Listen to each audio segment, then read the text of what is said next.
that you have allowed us to be here this evening for this political forum.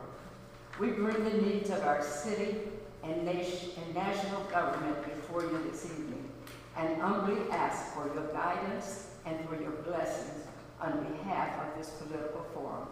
We ask that, Lord, you will grant godly counsel and wisdom to each person seeking office, as well as those presently in authority, that your kingdom of righteousness will be manifested in the hearts of all. We pray for wisdom, that your people will act in obedience, that your power will flow in our lives, in our city, in our communities, that we will be pleasing in your sight. In Jesus' name we pray. Amen. Amen. At this time, we'll ask Brother Earl.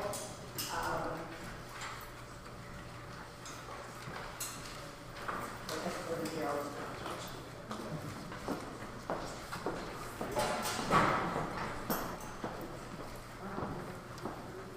Good evening, everyone. The core team would like to welcome you to the Union Baptist 2024 Political Forum. We hope that you will find valuable information that you will be able to use as you make your voting decisions. And we just pray that you have an open mind, open ear, and listen to what each and every candidate has to present before you. And at this time, the moderator in charge for this evening is our one and only, Pastor Michael H. Harrison Sr. of Union Baptist Church. Well, thank you so much. You're so kind. Let me share with you the rules of the day so that you'll know exactly how we will operate. And all the restrooms, as you know, are down the hallway. We are asking that we would be respectful, that we would honor what other people have to say, even if it differs from us. The reason we are here is so that not only will we be able to educate those that are present, but those that are watching, so that they can make better decisions. That's what this is all about.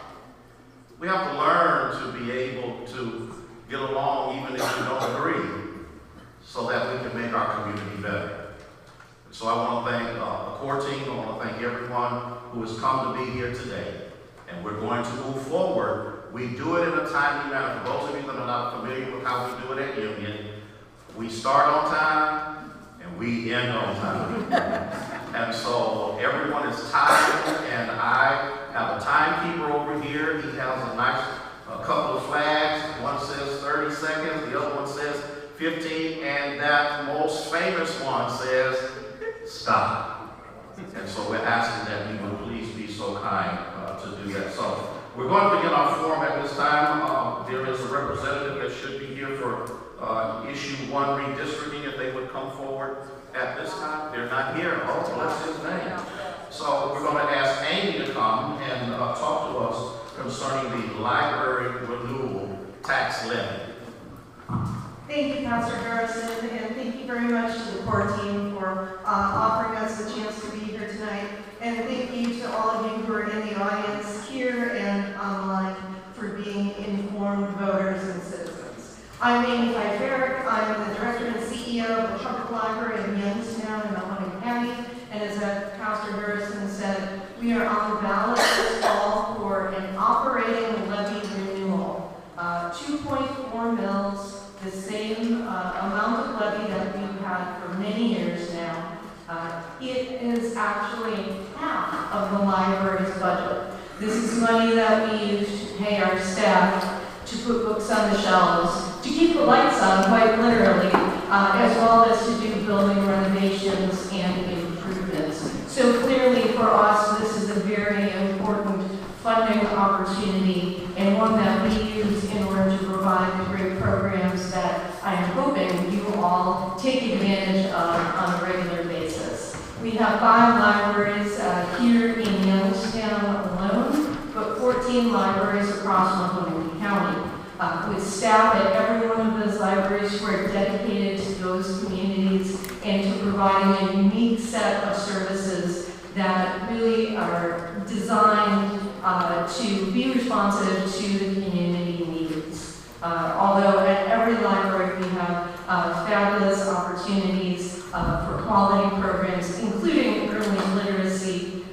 job help, introduce skills, resume assistance, business plan assistance, as well as the unique cultural programs that you can find, and of course important things like craft and other fun programs, not only for children but for adults.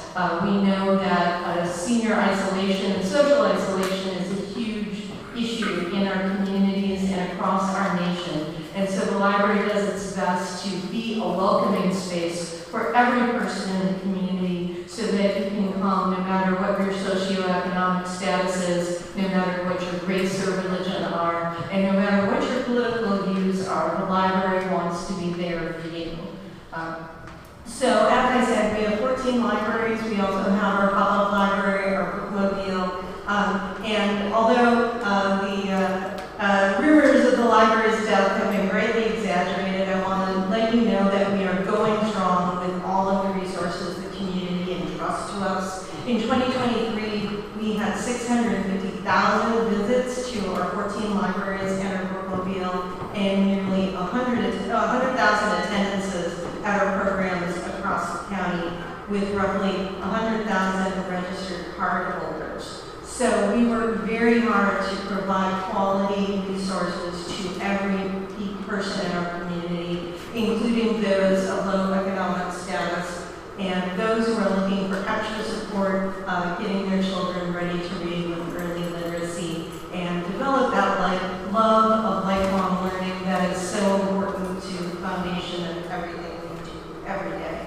And we are grateful to have the opportunity to extend our reach through our valued partnerships, including Action. We love to host a mobile market at Maine and at our Sebring Library.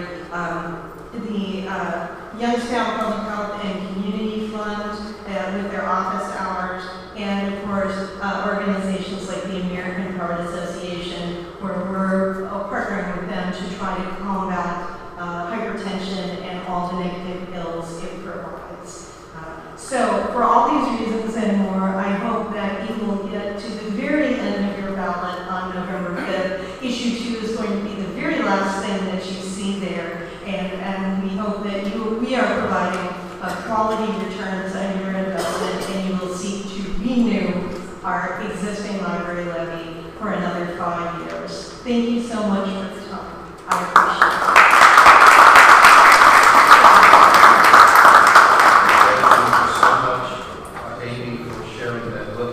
Jalala Aslam is not feeling well at all, and so she's not able to be here with us. Let me say one other thing. I need to get this out, and I should have said it earlier. I am horrible with names. You can ask the members of the Union Church that when I try to say those Old Testament names, I assassinate them.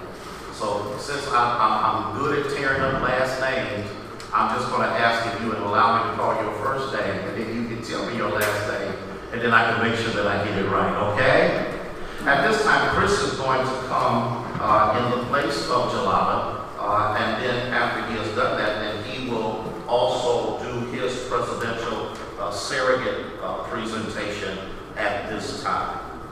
Hi, so yeah, you get a double dose of me, I suppose. So I'm sure I'm not going to be as eloquent about this as my good friend Jalala would have been, but I do want to talk to you about issue 1. So first off, issue 1 has become an unnecessarily complex issue solely by design in an attempt to trick everyone who's sitting here.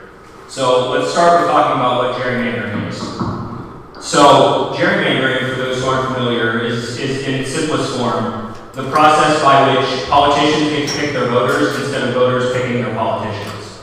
So that happens through 2 methods. It's called cracking and packing. They'll either split districts apart or they'll draw districts around big groups of one political party or another. So let's fast forward. 2015, we passed an amendment that banned this. The Ohio legislature, in their infinite wisdom, 7 times was told by the Ohio Supreme Court, the maps you've drawn don't comply with the law, try again. 7 times they said, we don't care, here's the maps, until they found a federal judge that said, yeah, but you're out of time, so you're going to have to use them. Issue 1 in its simplest form, when it's passed, is going to correct the loopholes that they did. You know, so I'm a parent too. I've got 2 little kids that run around. And the way that I explain this to people is, how many times do you let your kids get in trouble with something before you take it away from them? And that's what we're doing with the Ohio General Assembly here. So regardless of the nonsense that you're going to see on the ballot language, and I'm going to tell you how we got there in a minute, but regardless of that nonsense, here's what Issue 1 actually does. Issue 1 creates an independent redistricting commission comprised of 5 members of each of the major political parties. So it leaves room for additional political parties to come into the fray. And then you get 5 members, there are 5 members of the commission that are truly independent, that get certified by nonpartisan organizations. So it creates an independent redistricting commission completely outside of the realm of politics. And it ensures that it stays an independent redistricting commission by forever banning party officials like myself, elected officials, lobbyists, and candidates from ever serving on it, because they have one singular focus, and that's to draw fair districts. Here's some, I'm a big math guy, so here's some math for you. Republicans in the state of Ohio receive 54% of the vote and give themselves 86% of the districts in the General Assembly, the seats in the General Assembly. Think about that.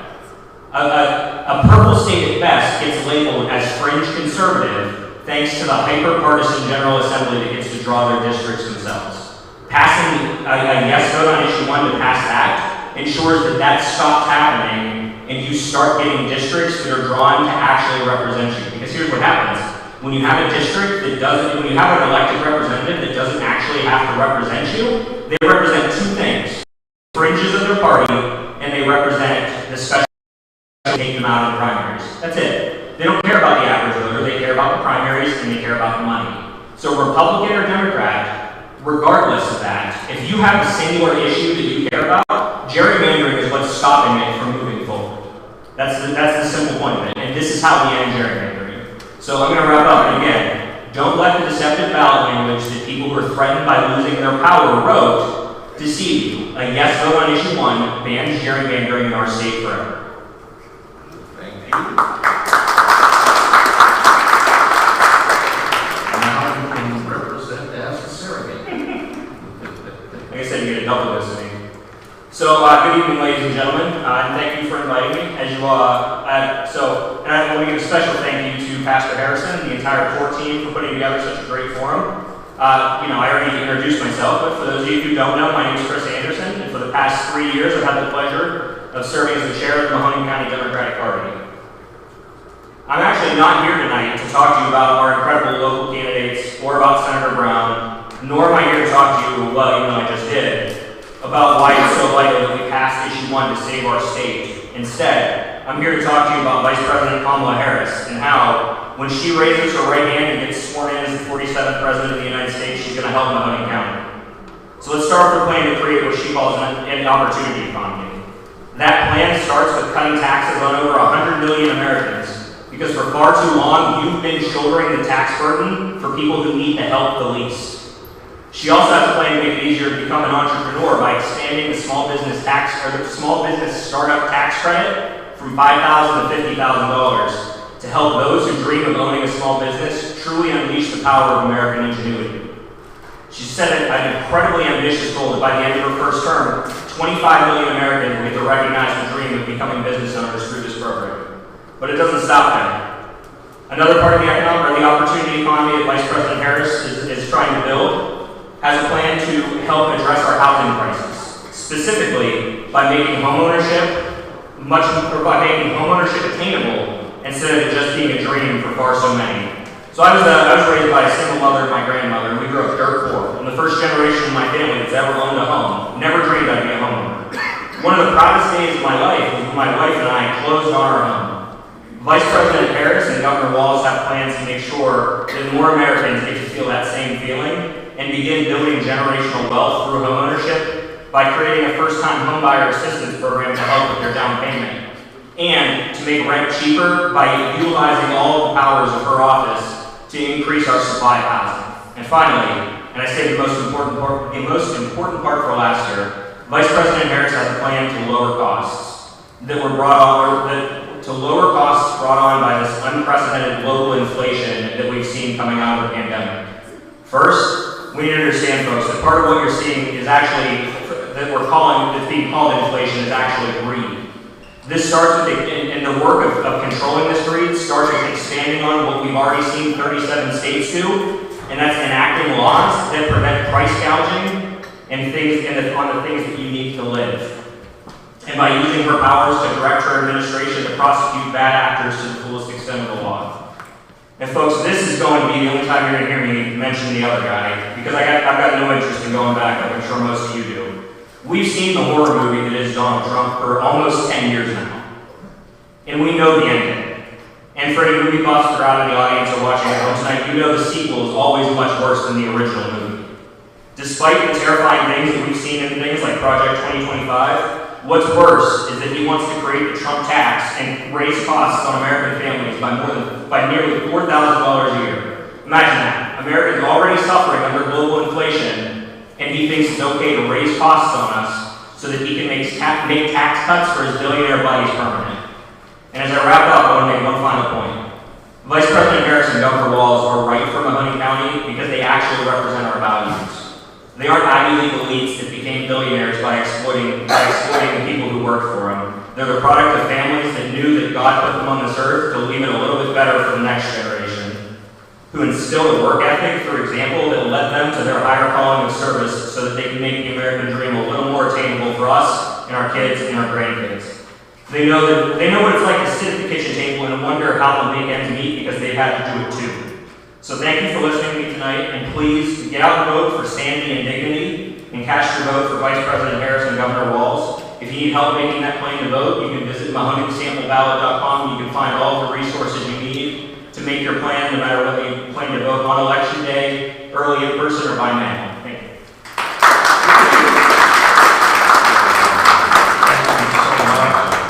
We also want to let you know, because we are nonpartisan, we have reached out to everyone of every political party to participate. So we just want to let you know that, so that you wouldn't think that we're just trying to stack the deck. We have never done that as a 14 ministry. We want to make sure that every voice is heard. And now the challenge comes from the next speakers that are going to come. They have 1 minute to introduce themselves. They have 4 minutes to answer questions, and then they have 1 minute to wrap up. So let's see how well they do with that, okay? The first person is Michael Kripchak. If you would come at this time, and we shall go from there. Hello, Pastor, thank you for putting this on this evening. My name is Michael Kripchak. I believe in our country. I believe in our state. I believe in our city. I believe in our people. I believe it is vitally important for us to create and give them the opportunity to succeed. If you remember one thing about me, my mission in Congress is singular: restore the American dream. It goes so much in line with what Kamala Harris has been talking about. I was so thrilled when they came up with the opportunity economy, because that's everything I've been talking about for 6-7 months now. It's about getting manufacturing back to our district with strong union jobs, so that we can be the manufacturing powerhouse powering our country as we once were. If Silicon Valley wants to be the masters of software, we will be the masters of hardware. It's about making sure that our farmers are supported with a farm bill that works for them, not big agriculture. And for me, it comes down to one question: what is more important, this generation or the next? And that is why we must revitalize our public education system by bringing back practical life skills, bringing back trade school opportunities for people, to give them, once again, the opportunity to succeed. That's how we fix the problems in our communities. I have some questions for you. Yes, sir. The first one is, if elected to the 6th Congressional District Representative, what would be your top priority on day one? On day one. So that's ultimately, the answer is to work to bring the parties together. My top priority, there's student answers to this, sir, I apologize, is to get manufacturing back here. That's with public and private partnerships. That's with getting infrastructure in place so that these companies want to come here to make sure our kids don't want to keep leaving our area. But to bring the parties together, that's why I'm focused on getting a farm bill passed. And my main focus is getting a farmstead exemption because time and time again, I've heard farmers saying they're getting out of this business because they're not making their ends meet, because their kids don't want to farm anymore. And the biggest issue with that is the tax burden coming from the federal level when they try to hand down their farms and keep their farms within their family. So my goal is to use the farming issue to get work done across party lines and then move forward from there to make a tax code and tax policy that works for us and gets money to our district. Next question, with the increase of gun-related crimes, what is your position on gun control policies? And do you think parents or guardians should be held accountable when minors have access to firearms and commit crimes? Ultimately, that's where we're at. We come to a point as a society where like, what else can we do? And that's the steps we're taking. My number one issue with guns is I just want our kids to stop having their heads exploded in schools. That's what we need to focus on. I don't want to take people's guns away from them. I think there is a middle ground between doing Title I and Title II, having a Title IB with increased registration. But yes, given what we've been able to do, given Supreme Court rulings, I do back holding parents responsible when they get a hold of these firearms. Let me ask you this last question. What is your position on global warming and what are your plans to address that? Look, I beg you to please turn off the television and go grab a few books. If you don't believe global warming is happening, I'm here to tell you it is not a matter of belief. It's a matter of learning. The science is clear, the science is settled, global warming is happening. We are the main drivers of it. Action has to be taken. I fully back the initiatives that Biden-Harris administration has put in to push forward green technology in our country. We used to be the leaders in solar panels, and we're falling behind countries like Saudi Arabia and China because they're willing to do the investment, and we're not. But my main purpose of the manufacturing hub is to commercialize fusion energy. Germany's taking the lead on this, and America is the best when we are in the lead. We must be setting the goalposts. 1 minute to close. To close, I truly believe our best days are ahead of us. As a state, as a region, as a country. But that only happens if we take charge. If we quit running away in fear, if we quit kicking the can down the road, if we look at what has worked in history and what has not. And when it comes down to it, so much of these issues come down to tax policy. Trickle down didn't trickle down.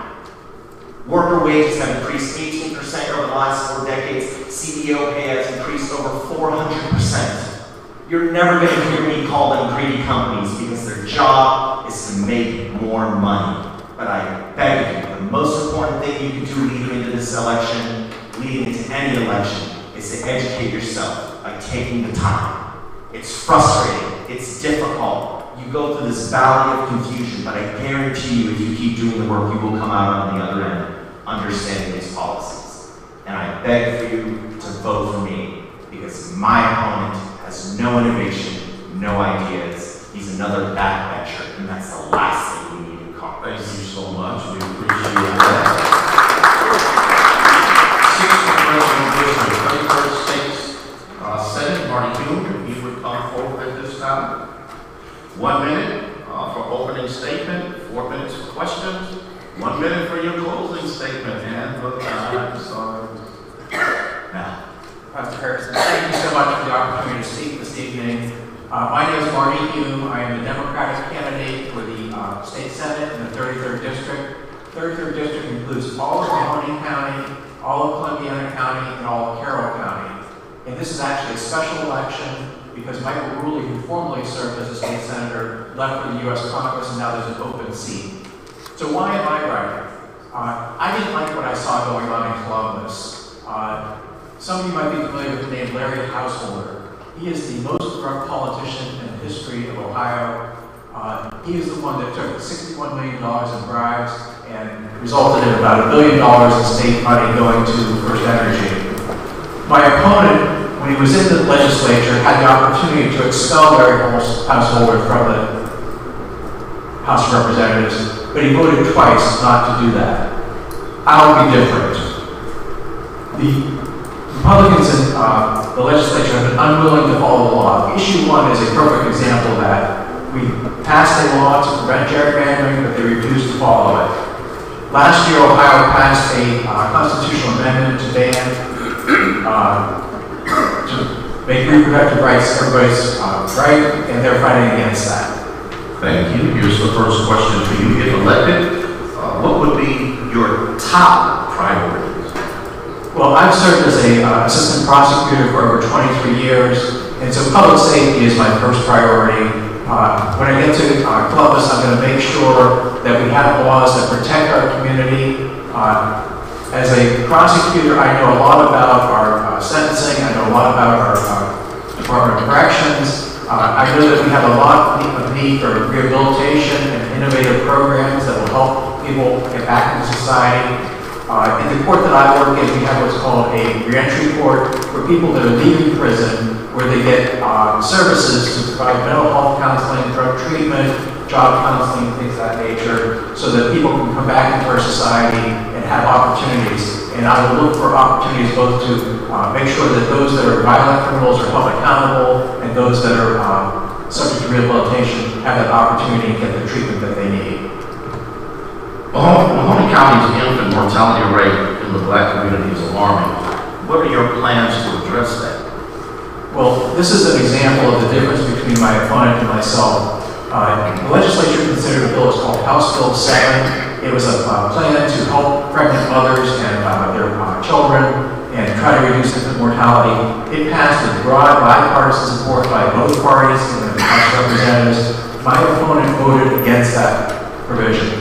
As law director for the city of Youngstown, I work with the Board of Health in addressing issues of infant mortality, trying to bring in resources, things like the, where they had programs to educate pregnant women and help them to make sure that they had the health services that they need. I will look for more opportunities to provide health services to those that need it. So what are your thoughts about taking money away from public school systems and using it to fund charter schools?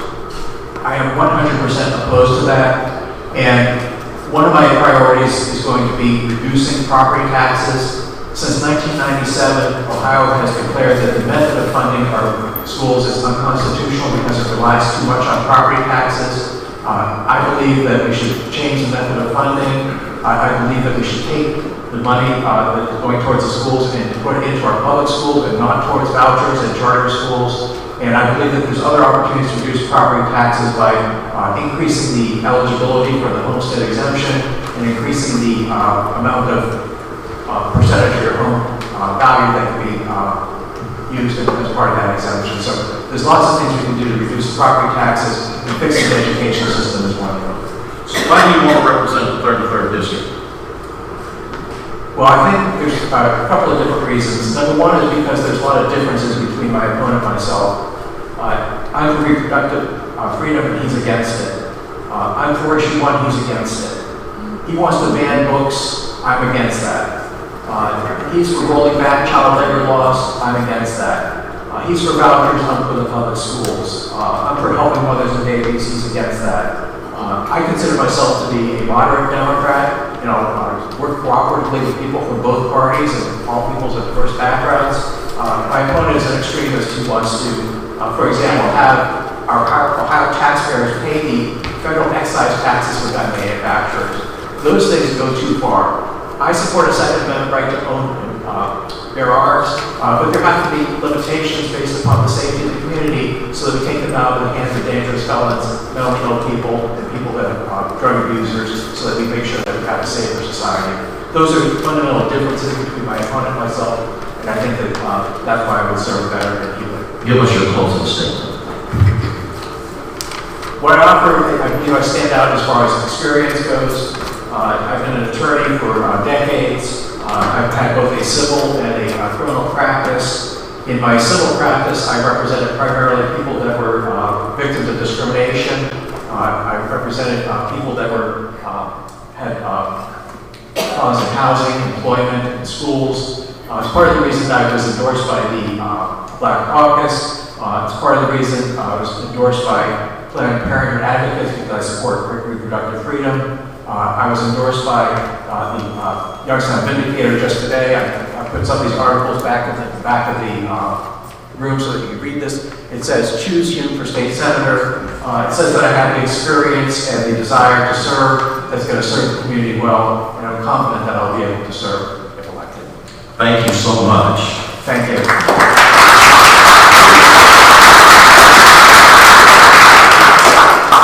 County Commissioners, we have Jennifer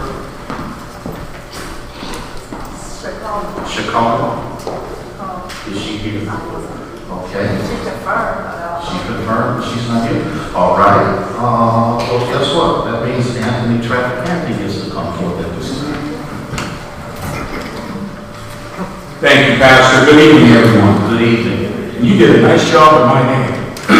Usually people chalk it up. I've been around long enough this year.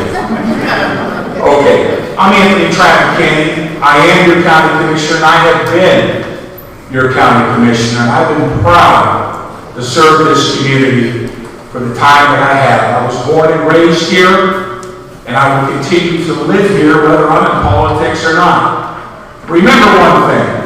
This position that I am running for, you got to remember, this is for the community. This is a community position. We are here to serve you and to listen to your needs. I'm not going to stand up here and tell you how much money that we distributed. All of that is there. I'm here to tell you, whoever you put into this seat, you make sure that person's going to return your phone calls. That person's going to attend dinner with you.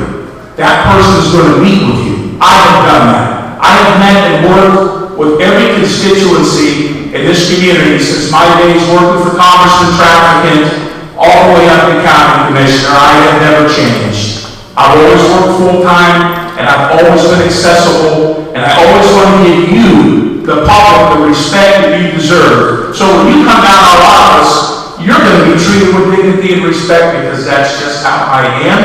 That's how I was raised. I also want to thank the endorsements that I've received. The Youngstown Warren Black Caucus and almost every union in this community endorsed me. So with that being said, It's question time. Yes, sir. Since the commissioners are responsible for overseeing the county's management and administration, what plans do you have for the city and surrounding area? Oh, that's a great question. Without the city, we don't survive. And the city can't survive without the county.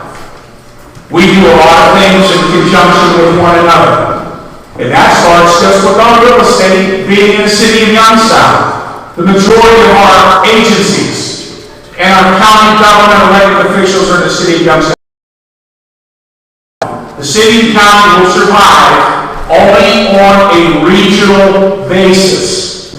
We're looking at 2050 right now through the Warren Regional Chamber. This is to look into the future where all of our economic development partners are coming together. We have committed $1 million along with Trumbull County to forge ahead for the future of this community. This community is ripe for development and for business, but we cannot forget those who need our assistance. Jobs and Family Services. I don't see Audrey here tonight, Audrey Morales, one of our great directors. We've got to make sure those 40,000 plus residents get their benefits and they have access to the government and access to the resources. We got to do more with education, but we have to be strong working with our partnerships. Without that, we won't survive. Got another question.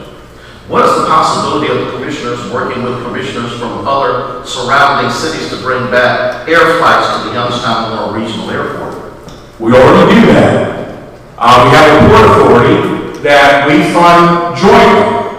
Port Authority is involved with the Youngstown Air Base and the Youngstown Airport. Mahoney County contributes a certain portion of our bed tax as well as Trumbull County to keep that alive out there at the airport. but the Port Authority is so key. They have financed many projects. We have partnered with Trumbull County already with Valley Vision 2050. Trumbull County put $1 million up, Mahoney County put $1 million up of ARPA money. This is to continue to make these economic agencies that we have here vital for our youth, for our kids, so they have a future here. And don't forget, one of the best gyms that we have here in this community is Youngstown State University. We're involved partnering with them on many different programs that we have here. There's a lot of people who want to come here in this community. That's why we work so very hard. But you have to have a good, strong core of government. You have to have good relations. We're a good board of 3 commissioners. We work well together to get things accomplished. And you have to keep that structure as strong as you possibly can. But working with the mayor, it's been good working with his administration. But our struggles have always been, charity begins at home. It's very tough that we ever get any resources from the federal or state government. What we did get was ARPA money, and we put that back into the community. We invested in social service agencies. We invested back in businesses for the community. That's what this position is about. It isn't about me. It's your tax dollars that we invest. It's your money. How will the increase in revenue generated by property taxes from homes be used? Well, it's already used, and I'm not happy with the property tax system. We get a very small portion passed back to the county general fund of maybe 1.5–2% that we see. So when you look at your tax duplicate, that's where the majority of the money goes. It comes back to the schools. Now let me say this about property taxes, because we have been very active about this. When they did this last evaluation, they did it at the height of the housing boom. Why would you do that? That's another fallacy with Columbus. Nobody's watching out for you. And I have suggested that there be an accountability task force in Columbus that they put together to start clawing back on these property taxes, because I feel it was wrong that they did the valuation during that inflation. Homes were selling 50 to 100%, 200% higher than what they were really worth. But all of us here got a big property tax bill. And another thing I want to do is any person that is 70 years or older, whose home is paid off, that house is yours, you don't pay another dime on property taxes. You invested in it, you put roofs on it, you remodel bathrooms, you've cut the grass, you've paid insurance on that house, you should be exempt. And I am asking those folks in Columbus to sponsor a bill that would give relief to those. I remember when my mom and dad paid their house off, it was the biggest thing in their life. It was your closing statement. Sorry, I apologize. Okay. Again, I want to say this. I have served this community for quite some time. I enjoy what I do. I respect all of you. One thing that I've been chastised with a lot of time, Anthony, you're too soft. You got too big of a heart. Well, guess what? I don't know how to do this job any other way. I do it because I can. This is not my living. I do this because I want to serve. I enjoy what I've done. I have a history of serving this community. My days with Jim Trafficking, which we brought a lot of projects back here. And I'm sure you remember when he was congressman here, he was very active in the community. I was over 3 counties, so I have a history here with you and your families. A lot of us have gotten a little bit older over the years, but we're still going strong. I want to see this society grow. I want to see our community stay strong. I want to make sure we have a future while I'm in this position. Because one day I may not. Thank you. Thank you.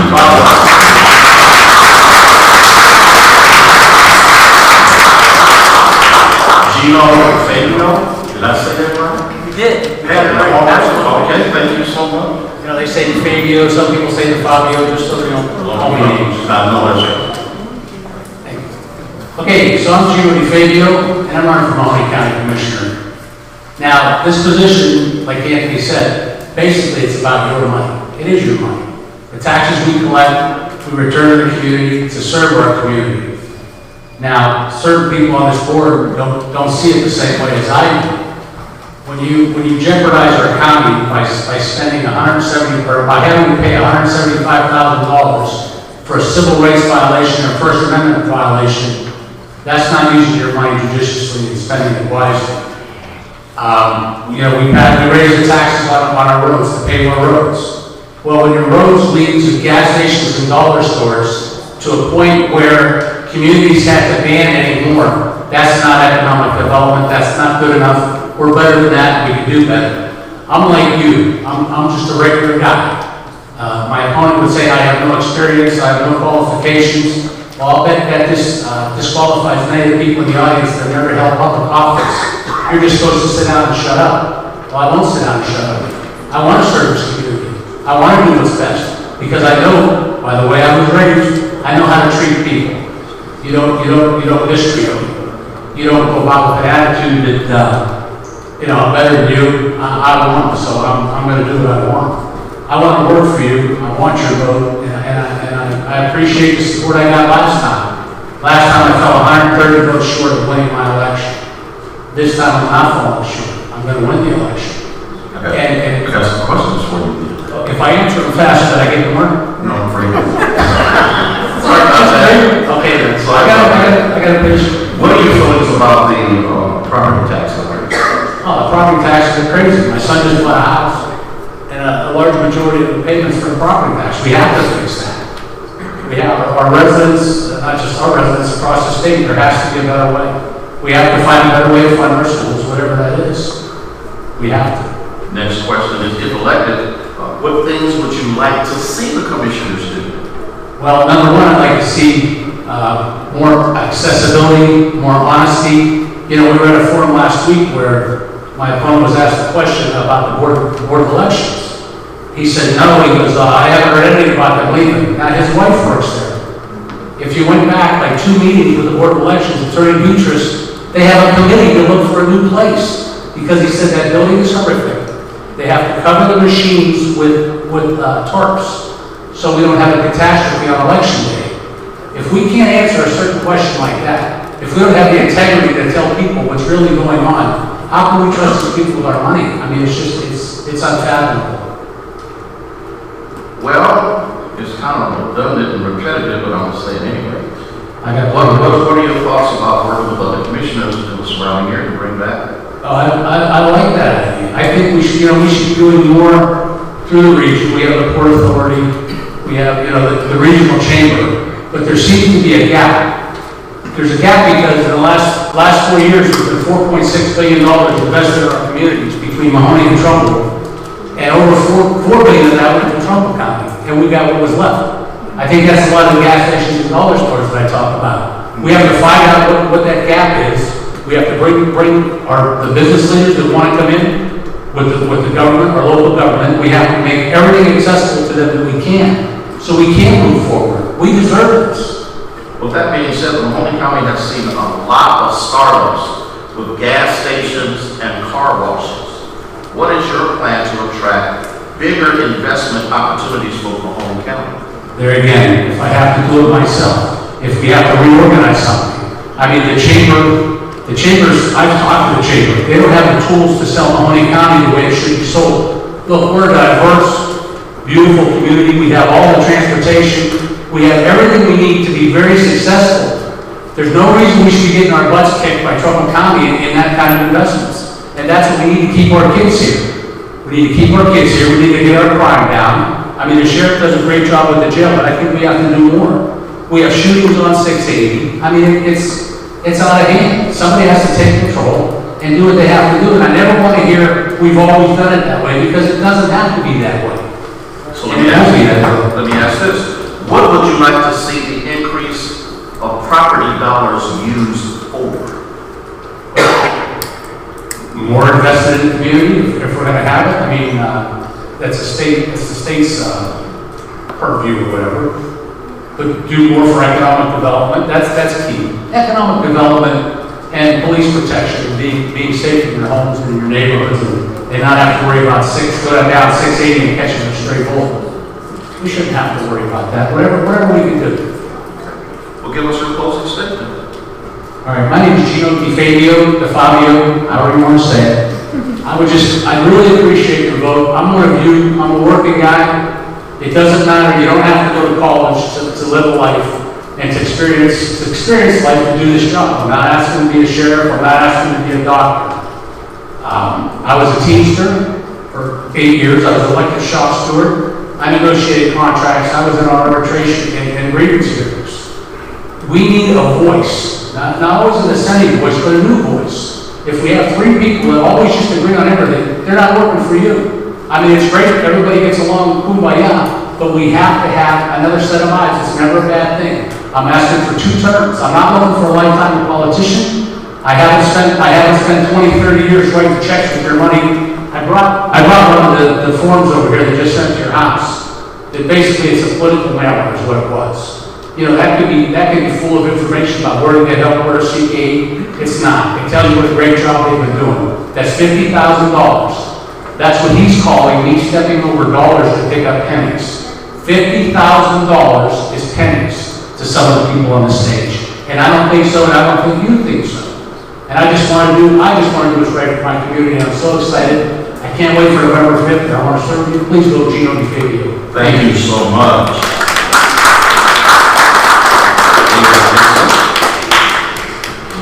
1 minute introduction, and then I have a few questions for you. Excellent.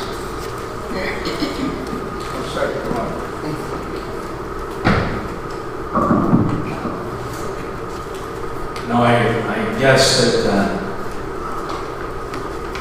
let me start out. I'm Dave Ditzler, and I've had the privilege to serve as your county commissioner for the last 12 years, along with Anthony and Carol. And yeah, we work as a team because we see what happens when you don't work as a team. Doesn't mean we don't get along, or it doesn't mean we don't disagree. But we don't disagree in public and air or dirty laundry like Trumbull County, like my opponent wants to do, because everything he has done has been false narratives coming out. And they've been decisive, they've been deceptive, divisional, and very difficult when you serve as a board of 3. Because you have to be a uniter when you work as a board of 3. You have to cooperate, you have to get along, you have to be able to work with private industry, with labor, with government. We've been able to do that. We haven't always got along, but we've always been able to come out united and do the right thing. Because a county commissioner is handling, we're a $300 million corporation. I tend to be the numbers guy. You know, we have 1,500 full-time employees. We have 47 separate departments, 31 elected county officials, 25 labor contracts. We negotiate millions and millions of dollars. And it's not a learn-on-the-job situation. You have to have experience. You have to have knowledge. You have to have qualifications. I spent 35 years in the private sector as a global sales representative for a company that sold brass and ammunition. Well, let's you ask you some questions. All right. Okay, ready? Why are you running for re-election? I'm running for re-election because we have a lot of amazing projects we've started. We have a lot of initiatives. We talk about different things within the city of Youngstown. We just purchased land over off Belmont Avenue in front of the new Veterans Hospital, and we're putting up a $7 million facility there for veterans, ultimately in phase 2, to have a homeless veterans housing opportunity. We work very closely with City Council in Youngstown. We partnered on the veterans out on Oak Hill, in the Hillman area, to build facilities there as well. We're looking right now at all the buildings. We talk about opportunity for building in the city of Youngstown. Currently, we're looking at building a new JFS on the same property where we're at. We've got an assessment going on there, and no one's ever brought to us, not David Beatrice or anyone, about changing the Board of Elections. If it would, we have plenty of land right there on the same property that we could build a new facility there. That's what's being assessed within the city of Youngstown. So is there any unfinished business that you feel you need to accomplish? Well, right now, Anthony touched base on the 2050 plan. The 2050 plan is a great initiative. We're bringing, the Eastgate, the regional chamber, we're bringing the Port Authority, the Youngstown Foundation. Those entities are coming together, and we're looking at different opportunities within the city, within the valley, in order to try and regionalize and bring larger opportunities into Youngstown. Two of the people that sit on our port board, Sam Cavelli and Ed Moransky, billionaires that have developed many things. It's not just about spending the money that comes in from tax dollars. We don't spend the money, we have to create opportunities to bring it in through grants, through opportunities, through TIFs that are generated that bring infrastructure money in.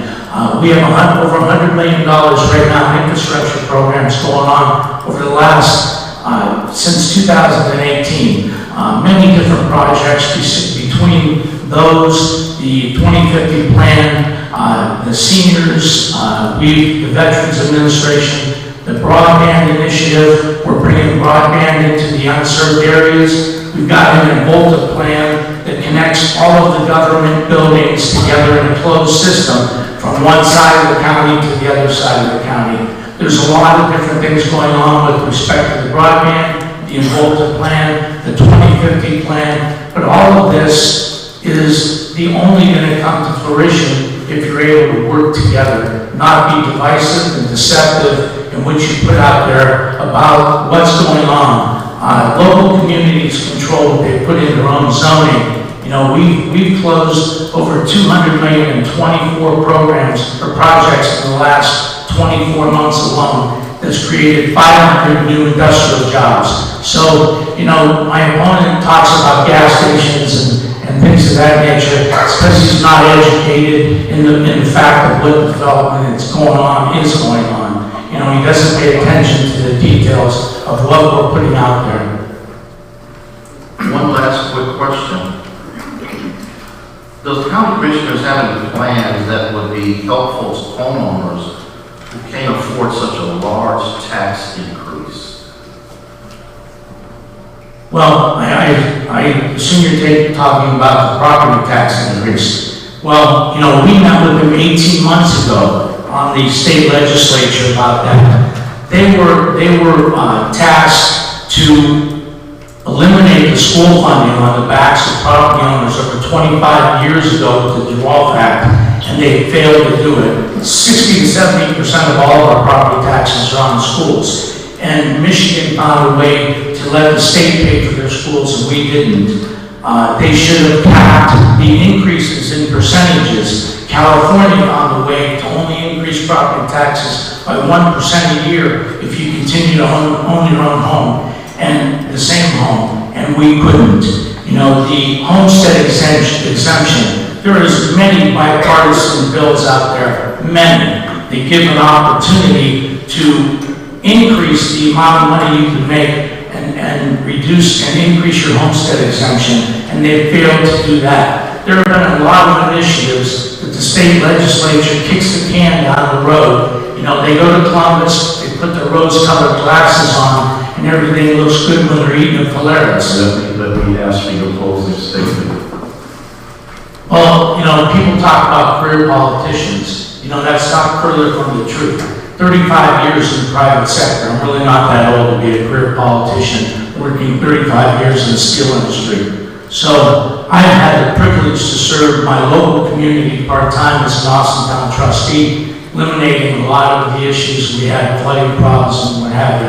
And as your county commissioner, we worked together, as a board these past 10 years and created a lot of opportunity, a lot of great programs. We work good together because we all bring something different to the table. So collectively, as a board, you have to work together, you have to work with your neighboring communities. Not everybody's going to get a Lordstown in their county. We're looking to do things to create 150 to 200 jobs. Look at YBI. Look at the things going on in the city of Youngstown and the economic development that's happening. There's a lot of great things happening, and it doesn't happen by chance. It happens because we work together, we work regionally, we make it happen because we cooperate with private industry, labor, and government to make it better for you. I ask you to look at the League of Women Voters. It's a nonpartisan publication. Look and see what the candidates have as their qualifications and their plan. If they have a plan, they put it out in writing. If they don't have a plan, they don't write anything. Thank you so much.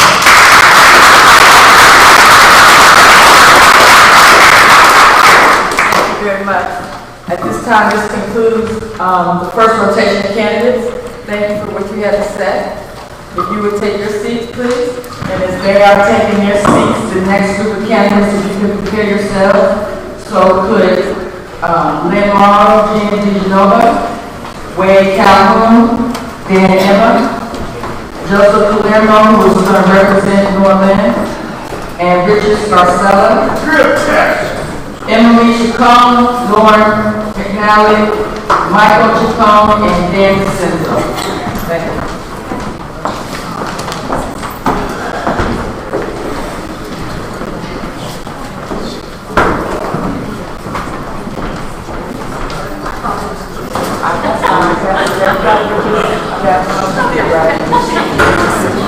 Just like certain people don't want to slide down.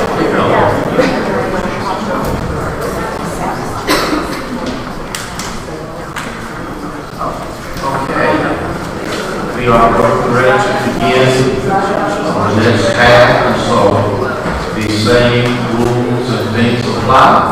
And let me say, I thank you so much for being so civil and kind, even for those of you who aren't smiling. We're just grateful that you're here. So at this time, we're going to deal with the prosecutor's office. Lynn Merrill, if you would please come forward at this time. Give us 1 minute, introduce yourself, and then we will give you we will give you the 4 minutes for questions and answers, and then 1 minute for your closing statement. Thank you. My name is Lynn Morrow. I've been an attorney in our community for over 33 years with one goal, one passion, seeking justice. As a civil attorney, as an assistant prosecutor, as a criminal defense attorney, I've been endorsed by the Youngstown Moore and Black Caucus, not because of what I've done in the past year and a half while I've been running for Mahone County prosecutor, but because of what I've done for 33 years. I've been in the trenches. I've seen where things are going wrong. When the city of Youngstown wasn't promoting the minority police officers that were next on the civil service list and there were vacancies, I was the one who filed suit to get those officers promoted. When a young man in our inner city was charged with the death penalty and he was innocent, I was the one fighting for 2.5 years to get those charges dismissed because he was wrongfully accused. So I've spent 33 years seeking justice. I'm tired of cases being delayed, dismissed, or lost because the rules are not being followed. We can do better. If you're charged with murder in Mahone County, 15% of the time those charges are dismissed or not guilty. The counties around us are 0%. You will hear about programs tonight that have been initiated by the prosecutor's office. None of those programs have anything to do with the violence in our city, with the violence on 680, and with the murders that we just heard about again this week. Let me ask you a question. What are your feelings about diversity reports? I don't know what that is. My job is to ask the question. Let me go to the other one and then I'll come back to this. Why are you running for prosecutor?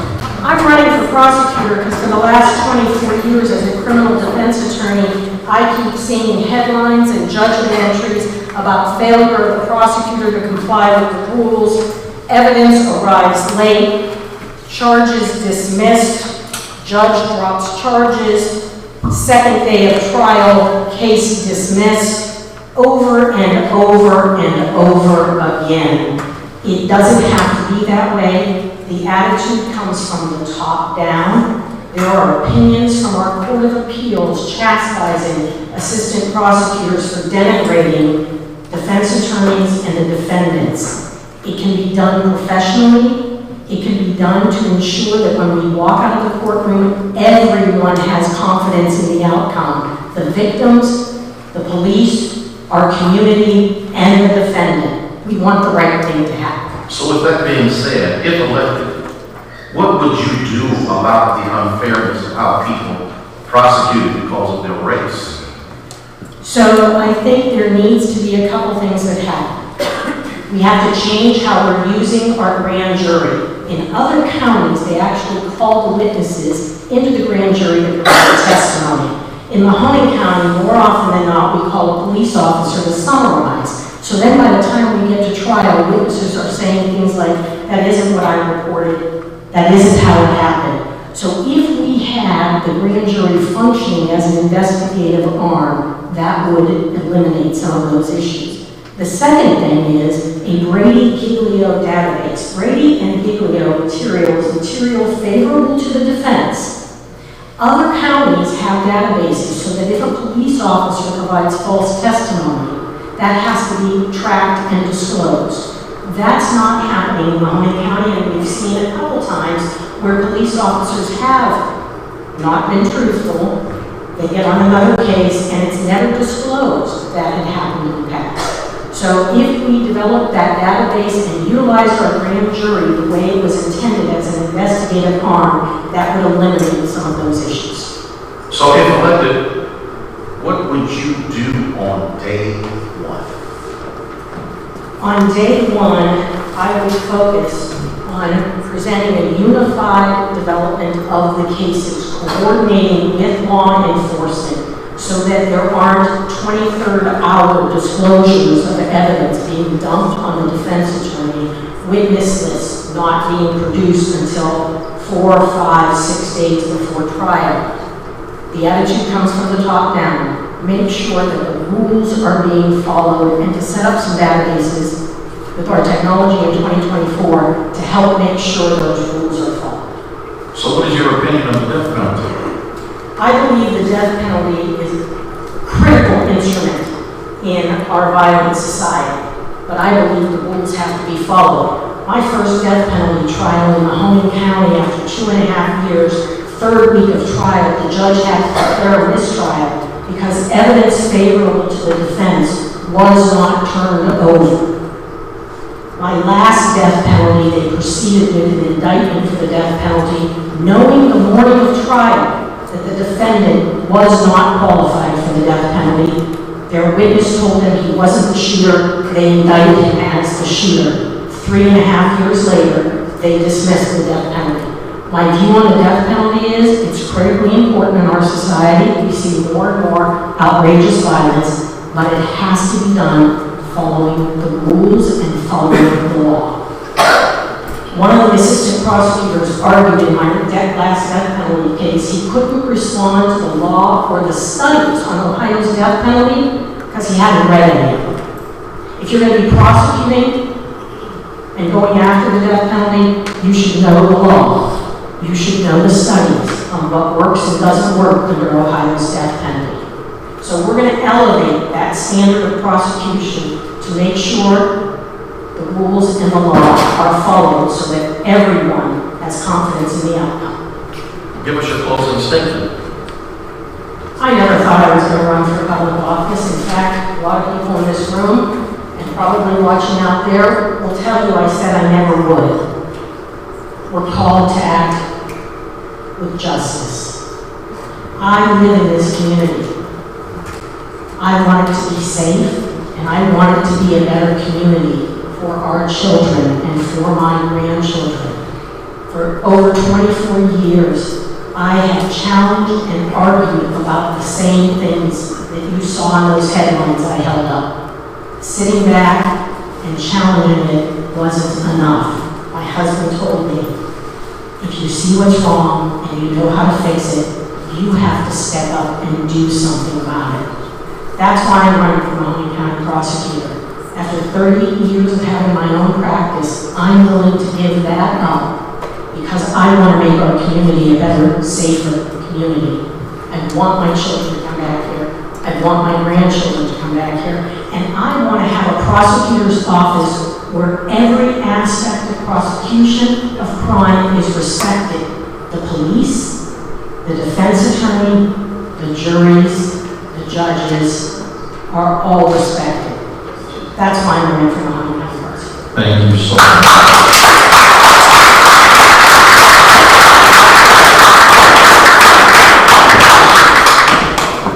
We have Gina DiGenova. Got it. Oh, Excellent. I will say, we have to look all of my name. 1 minute opening statement, and we'll have some questions and answers for 4, and then 1 minute to close. Great. Thank you, Pastor. My name is Gina DiGenova, and I am your Mahoney County Prosecutor. For nearly 20 years, I have dedicated myself to serving the public. First in the role of Assistant Prosecutor, then as Chief Assistant, and then as Prosecutor. But to get to become a prosecutor, I had to earn the respect of the Mahoney County Democratic Party. It wasn't easy. I didn't have a free ride. I had an opponent, and I had to earn the respect and the trust of the individuals who represent a lot of us. And I did that. I did it with hard work. I did it with integrity. And I made a few promises when I got that position. I said on day one I would come in, I'd make changes, I would restructure, I would be transparent, I would be honest, and I would come to work every day, and I would do everything that I could to protect the citizens of this county. And I think in 20 months of serving in this role, I have demonstrated a proven record of doing just that. I am proud of the work that I have every day with our assistant prosecutors and our staff that have also dedicated themselves to this role. We are just getting started. We've been in 20 months and we have so many more plans and programs. And just to say, the programs I take issue, our programs are designed to reduce crime. And if you think going into the community to talk to our youth, to give them experiences with law enforcement in the prosecutor's office does not help reduce crime and help make our lives better, then I don't know what you're talking about. Thank you. Let me ask you a question. As the first female prosecutor, what is your position on DEI? Well, I can tell you what, I embrace it. And as a matter of fact, when I got the appointment, I was at the Martin Luther King event, and I met the amazing Penny Wells. And it was by happenstance that I met her, and we got to talking, and she told me about Sojourn in the past. She also told me about her role in the schools, and asked me if I would like to get in to discuss issues with our youth. And that relationship and that chance meeting has transformed, to be honest with you, my life. I love Sojourn in the past with Penny Wells last September, and talk about an eye-opening experience. Not only did I learn things, but I brought a staff member with me who learned things as well. I embrace that. I embrace the issues that have impacted us in the past. And once elected, re-elected, I intend to invite more of my staff to participate in that very important trip. I feel we also have a Producing Social Justice group within our office that talks about issues. We review, we meet, and I think that collaboration is very important in maintaining fairness and equity in the judicial process. Let me ask you this. What is your record of successfully prosecuting criminal cases? Yes, so, as a prosecutor, we welcome me to trial all the time, but I wear a lot of hats. But I can say, I did prosecute an aggravated murder case with my staff. I have been involved in quite a few cases over my tenure as prosecutor. And I can tell you I was proud of that, because we prosecuted an individual who killed the mother of his child. And as a mom, it's heart-wrenching to have to not only watch the poor family have to listen to a 911 call where an individual, their daughter, their granddaughter is screaming for her life. But we persevered, and we prosecuted that man to the fullest extent of the law, and we were able to get convictions as charged. And I did the sentencing on that case, and I argued for life without parole because I felt it was appropriate by the man's criminal record, by the fact that he stopped that victim, And by the fact that I felt that if he was not incarcerated, that he would commit future crime. And because of the hard work of our office, Judge Sabalito did give that man life without parole. The first time in his career on the bench that he did that.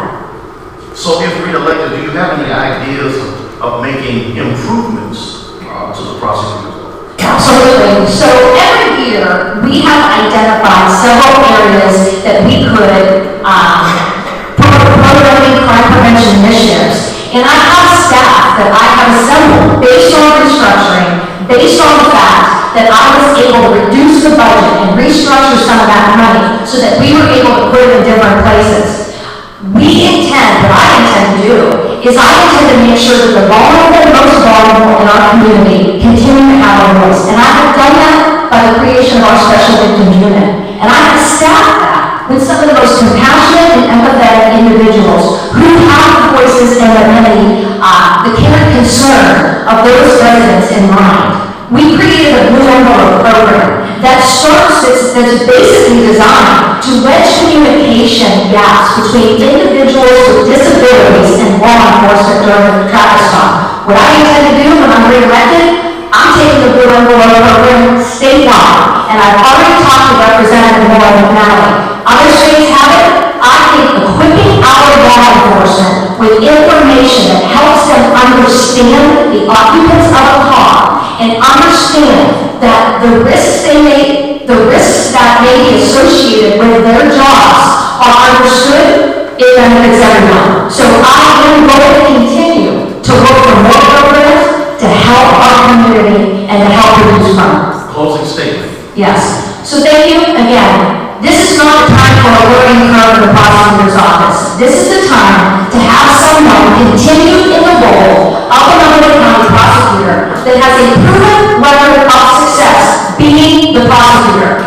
2,500 cases I have had and matters in my tenure. And the cases I have had are cases that the prosecutor's office have handled. I have been in every area of that office. I know the job, I love the job, I love my staff, and I have demonstrated proven record of success as not only the prosecutor, but as a leader, a friend, and a colleague to the many people that I am proud to work with every day. I humbly ask for your vote in November because we're just getting started. Thank you so much.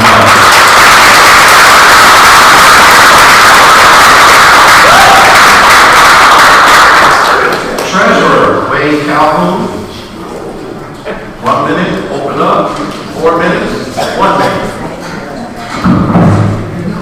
Good evening, ladies and gentlemen.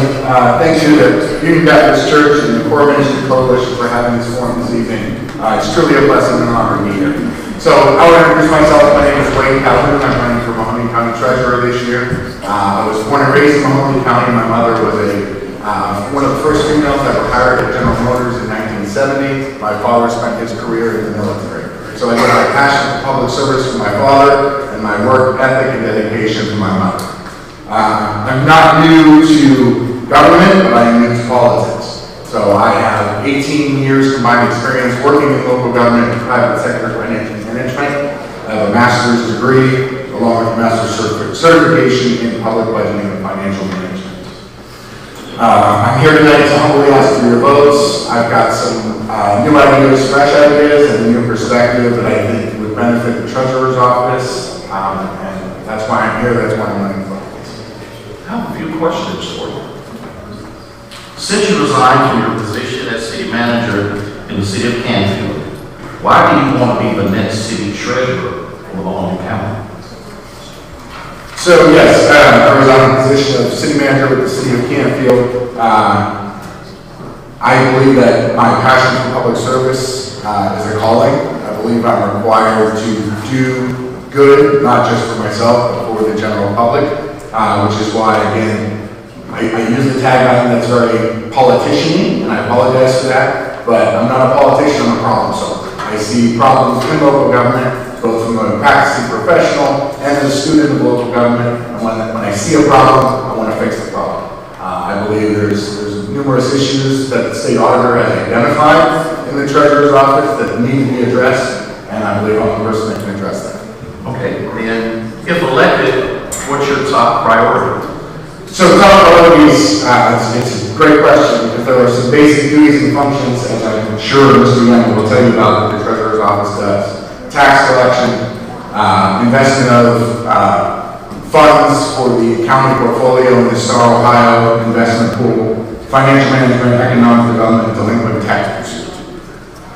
The state auditor has identified, and it's been quoted in the Vindicator, and our county auditor have identified that currently the Treasurer's Office is not doing the basic functions of those jobs.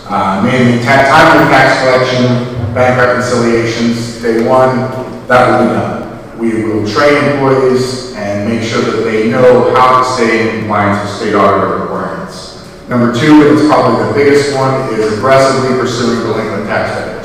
With all due respect to our Commissioner's 2050 plan, that's 25 years from now. That is way too long. Let me tell you what can happen in 12 years. In 12 years, the delinquent tax balances in Mahoney County have went from $34 million to $71 million. That tells me we are not aggressively pursuing delinquent taxes in this county, which leads to blight in our neighborhoods. It leads to crime in our neighborhoods. Ultimately, it lands in the hands of the land bank, which ultimately tears that property down and wipes all of that tax revenue off the books for Mahoney County. So I think there's a major push for aggressively pursuing delinquent taxpayer. And number three would be refunding money back due to the honest taxpayers in our community. There's $1 million balance that sits unaccounted for or not identified to where that money belongs. It is not the county's money to sit on, it is taxpayer money that's due back to you. So that's why I want to give your money a voice in our county by making good decisions, sound decisions, and not political decisions. So what's your feeling about the recent increase in property tax? Well, I think as a fellow property taxpayer in Mahoney County, nobody likes the increase in property taxes. I think there's obviously only so much county governments can do in terms of regulations for property tax. It's dealt with at the state level, but I think there's some specific strategic initiatives that we can do. As I mentioned, the investment portfolio with Star Ohio, we return a substantial amount of money on those investments. That $9.2 million, I believe, was cited in one of the recent candidate forums. That goes back into the general fund. That money then gets spent for whatever services that the county commissioners or departments request for. I think from the Treasurer's Office, especially from the chairman position of the land bank, we can do a little bit better job advocating for specific community initiatives that address all of the issues that delinquent tax payments cause, as well as spur initiatives within communities for economic development. Closing statement. Like I said, I'm not a politician, I'm a problem solver. I'm here tonight humbly asking for your votes. I've walked around Mahoney County, I've talked to a lot of residents, and the main thing is people feel powerless. It's property taxes are out of control. You see blight throughout communities. There's a number of complaints that you hear from residents, and I'm sure all these candidates will tell you the same thing. And yes, I am ambitious enough to believe that from the treasurer's position, I can affect change in doing what I do in my office, in my position, but also working with the other elected officials in their various positions as a team to collectively address issues within our community, whether that's property tax, whether that's crime, whether that's services that we need to provide in underserved communities. I believe we each contribute to a greater good that we're all called to serve. That's why we're doing this. Nobody else would subject themselves to this kind of scrutiny. Thank you so much. Thank you. Appreciate that.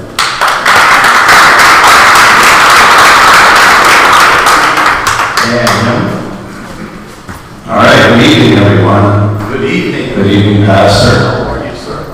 I've been in front of you many, many times here. It's my pleasure to be in front of you again tonight. I have been serving as your county treasurer since 2011. Started working in the office in 2007 as the chief deputy. I was appointed treasurer in 2011, have been re-elected. Well, I was elected to the full term and then re-elected twice, now seeking a third re-election. Each year, Mahoney County is audited by the state. required by law. Each year, we have earned a clean, unmodified opinion. That is the fact. Delinquency. The figure that you'll hear from the county auditor's office is about $60 million. The actual figure is $20 million. The question that needs to be asked is, why is the county auditor reporting $40 million in tax liability that is uncollectible? It is not collectible. Now, $20 million is a big number. I agree with that. We collected $325 million. And of that, $12 million is delinquency. Myself and my staff are very serious about the job we do.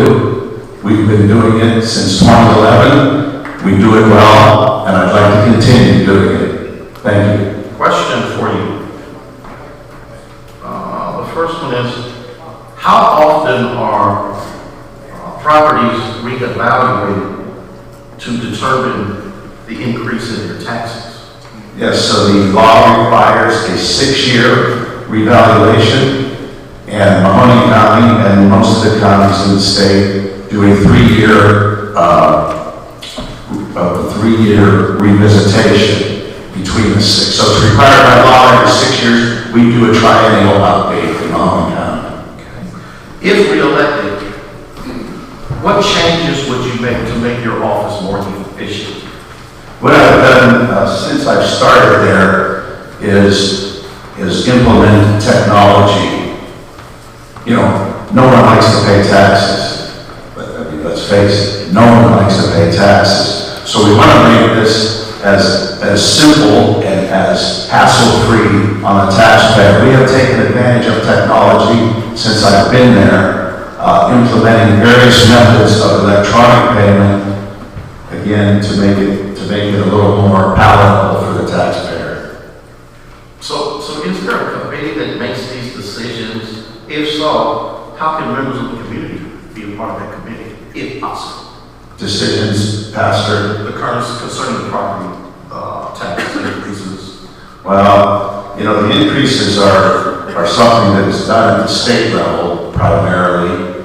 Other than levies that are voted upon by all of us, the treasurer has no input into the increases in valuation, which result most often in increase in tax. So there really isn't. This is primarily done at the state level. I serve as an officer with the County Treasurers Association of Ohio, which is something I'm quite proud of.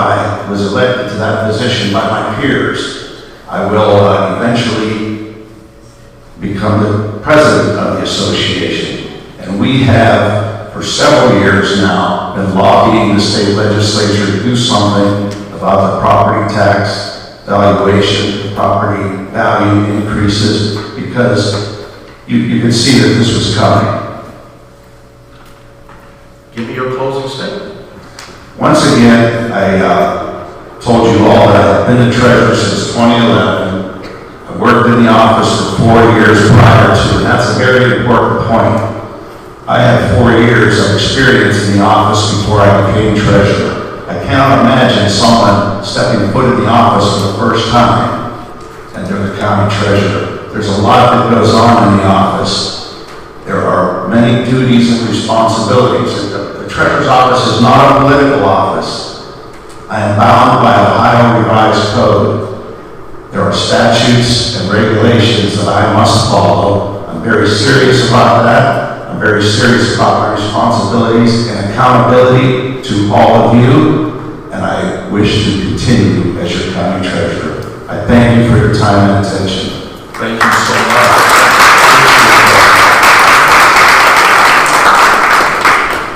Now we are going to move to the recorder's office. Richard Carcel?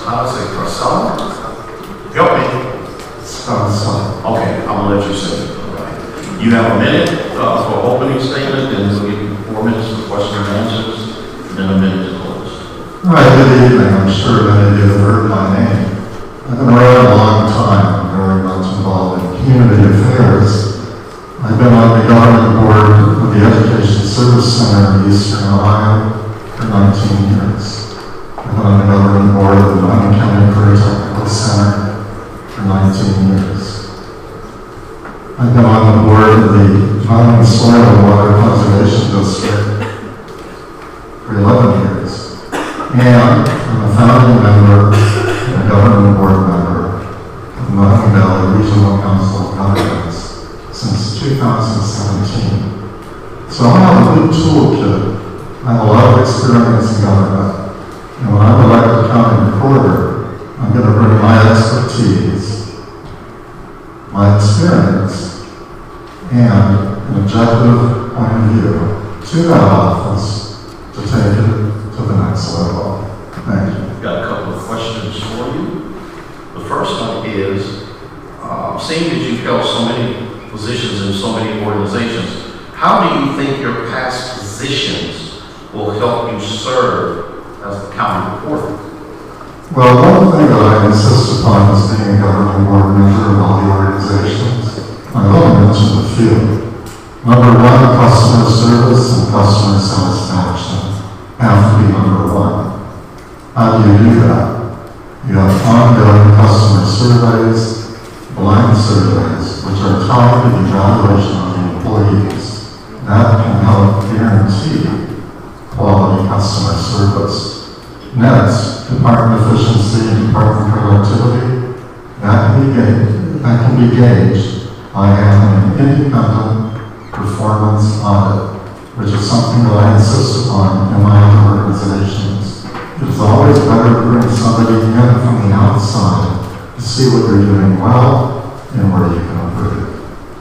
Next question is, if elected, what are your plans for the recorder's office?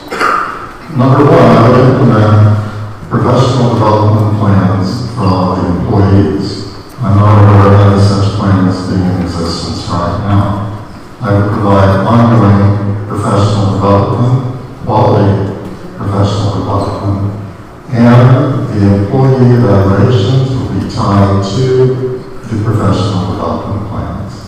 And once again, I would call for a technology audit. We are in the days, the early days of AI. We're not quite sure what that means or what it's going to look like, but I want to be prepared. And I know the county tech department does a good job. And you know what? I'll find money in my budget, once again, to bring in an outside pair of eyes to see where we are, where we need to be, and how we're going to get there. Do you think the recorder's office can be run more efficiently? I don't believe in running a negative campaign. I believe the current reporter has done a very adequate job for a very long time. And I'm glad she's only done medically because she couldn't be here tonight. I have the highest professional and personal regard for her. However, even if you're doing a good job, good is the opposite, the opponent of great. I want to bring that department to the next level. And I think I have the expertise, the experience, the compassion, and the dedication to do it in a non-political fashion. Closing statement. Closing statement. Many of you have heard my name. I just retired from Youngstown City Schools. I know many of your families. I'm an intervention specialist, building administrator, central office administrator. I have bought many prom gowns, I have rented many tuxedos, and I have buried many students. And why do I do that? I'm a Christian, and I care. And my family raised me. We always had businesses here in the city. My family raised me that you give back to the community. You make it a better place. I could retire. I retired May 31st. Here I am, running for government office. And I found out a long time ago, you can either complain about it, or you can make a change. So I'm here to make a change. Thank you so much. Thank you, everyone.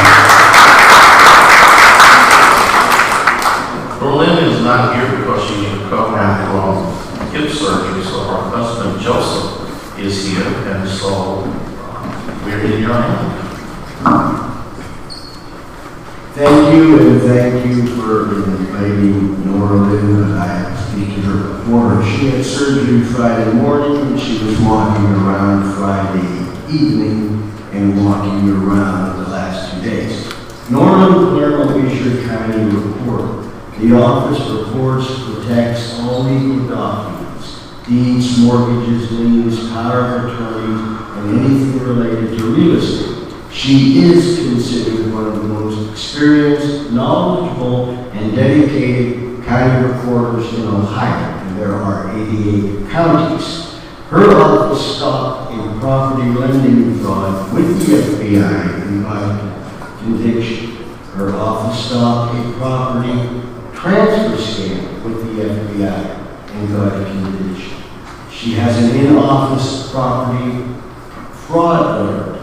Offers a property fraud alert service sign up, which is free, and you should all sign up.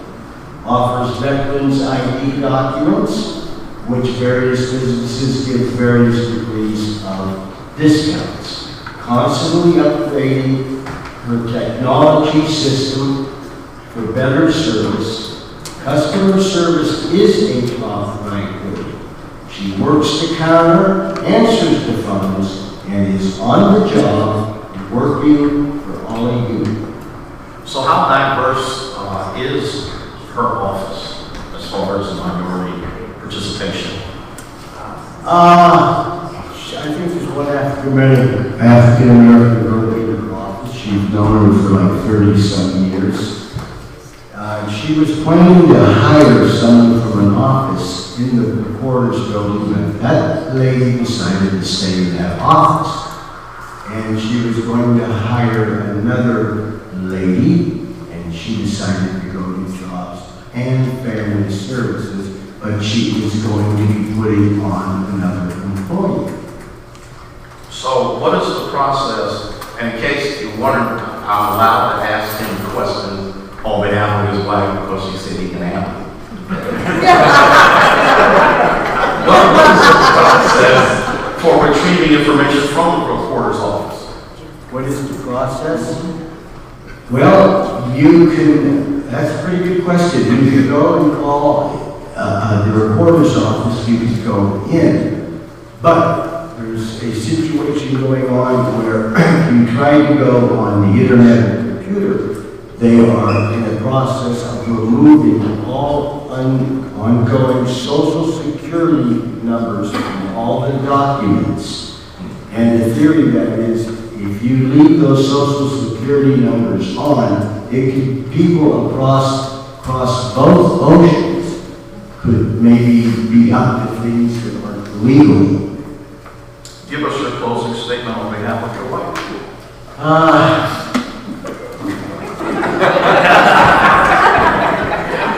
Nora Lynn is hoping I represent her in a manner that she would represent herself.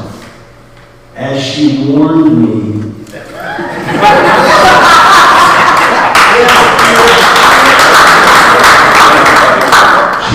not to go off like a cowboy rolling into Dodge City after a 3-month cattle drive. So I hope I accomplished that. But she is your county reporter. She is on the job, and she does know that she works for all of you. Thank you. Thank you.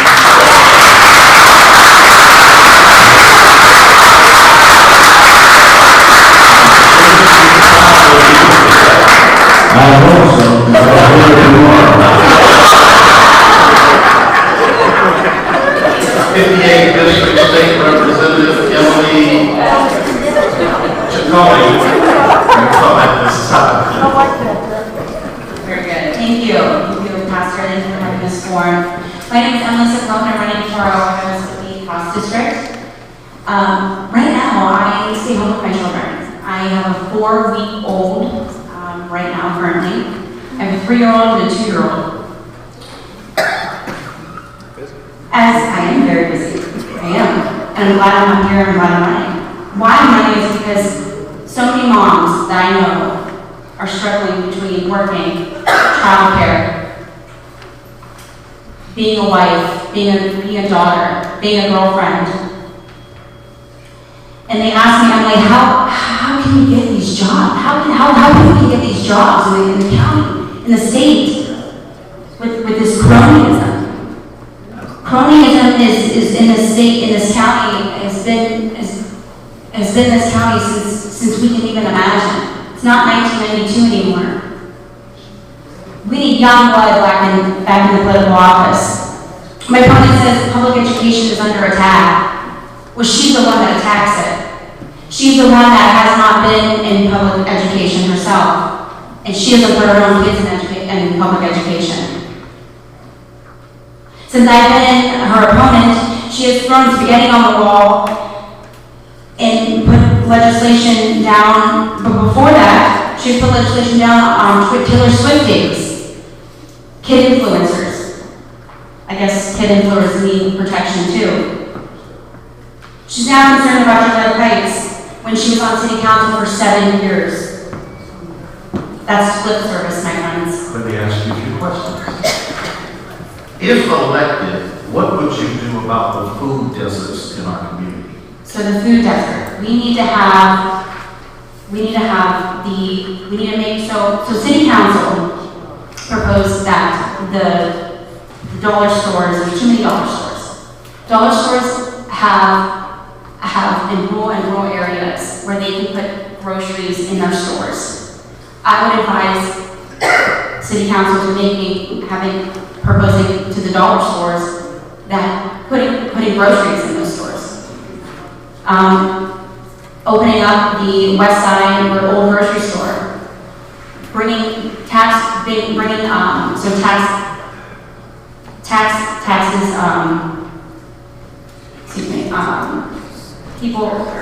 businesses, so they do not have to pay businesses, grocery stores, they don't have to pay taxes for so long to bring them back into the city. IGAs, Sparkle, bring them back into the city so they can have a tax break for so many years.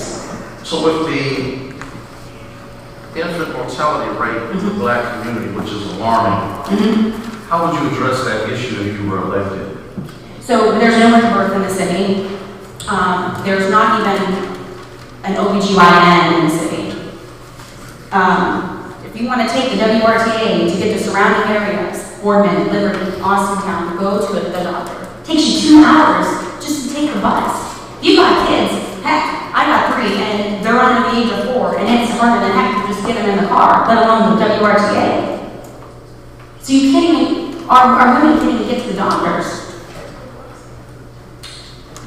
The food desert too. How can mothers and families feed their babies? So let me ask you this, what are your thoughts about taking money from public schools and putting it in the charter schools? So that kind of all correlates with property taxes, right? So we get our property taxes in the mail, and you see a whole litany of things. But the biggest price tag right there is where the district you live in. If you change the way public schools funded, your property taxes will change. And that's the General Assembly's core right there. So, how would you influence the General Assembly to do so? We need to tell the General Assembly, if I was in the General Assembly, the House of Representatives. How would I tell them? We need to tell our constituents that if we don't change the funding going into our public schools, that our property taxes will increase and increase. Now we have competition in sports, we have competition in speech and debate, but we don't seem to have competition within our education. When we have competition within our education, that will build even better public education. Give us your closing statement. As a wife and a mother of a very young little infant, we need unity between our mothers, our families, between our blacks and whites, to our Hispanics, from Washington to Columbus. We need unity. My party told me I needed to change my tune when I decided to run. No party, no one, no lobbyist will get in my way. Thank you. Thank you so much.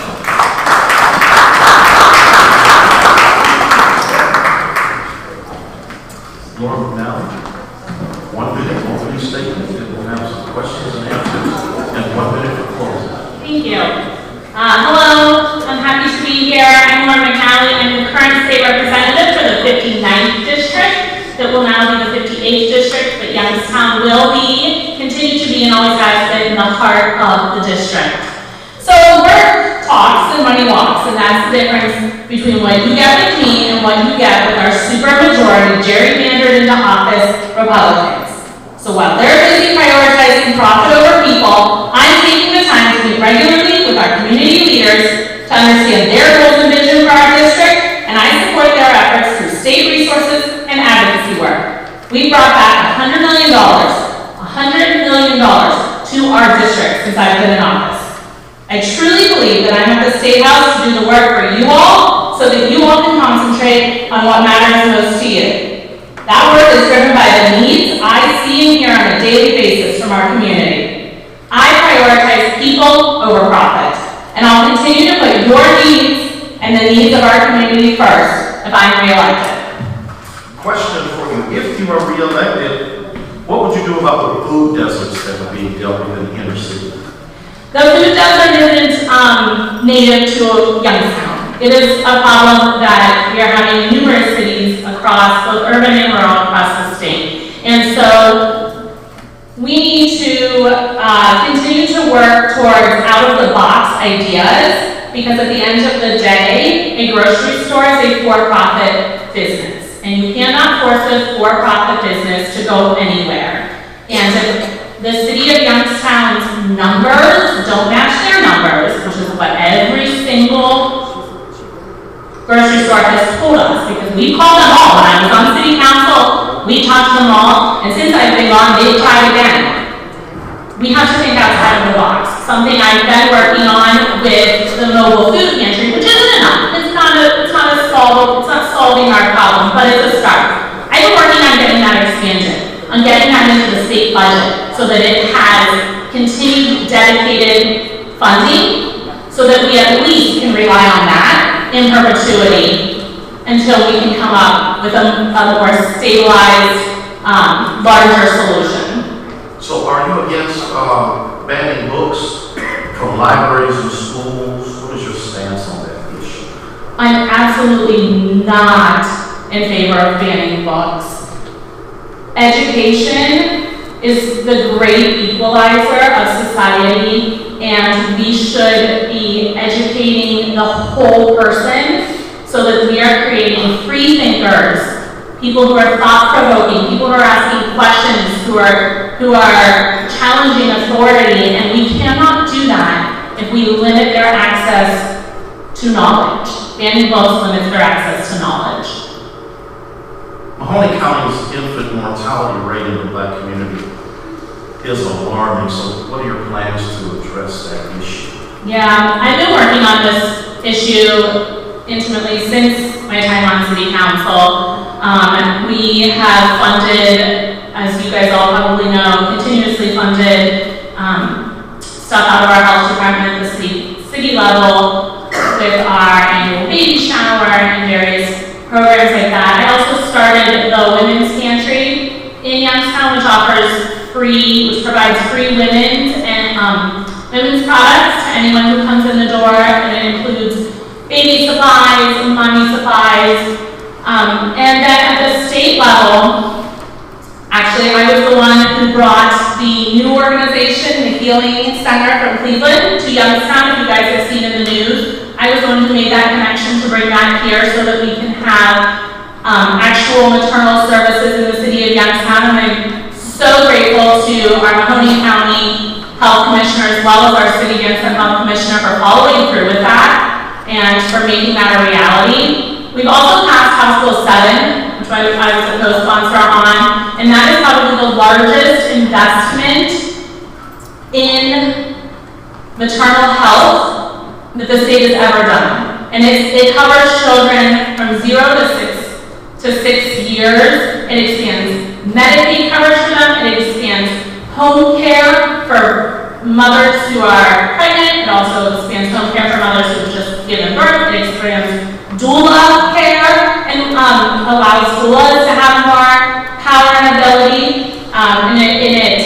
It's an amazing bill that has made it very, very far and will actually make serious changes to infant mortality. But I'll also say that lead pipes is a driver of infant mortality, and it is something that I have been working on since my time on City Council with our health commissioner and with our water commissioner to make sure that we are replacing our lead pipes and that we are educating our population on the dangers around infant mortality in general. How does it happen? Give us your closing statement. You're okay. Yeah, no, so I believe it's the government's job to help as many people as we can to improve everybody's quality of life, because we're all in this together, and we should protect public health, create jobs, and ensure a healthy and safe future for Ohio families. I know the return on these investments speak for themselves, because if we give to each other, our neighbors, we give so much back in return. In Columbus, I see daily how politicians become disconnected with what we call in my office the blue-collar basics. We're living in a time of political celebrity. It's a whole lot of hot air, or tit for tat, and a big lack of focus on what everyday working families need, which is taking your worries and finding real solutions. So my priorities have always been and will continue to be your priorities. And when I make that 3-hour drive down to the State House every week, I do it so that you can go to work and you can come home to your families. I do it so you can concentrate on what matters most, and I promise to continue to work really hard for your priorities so that we all can have better tomorrows. Thank you. Thank you.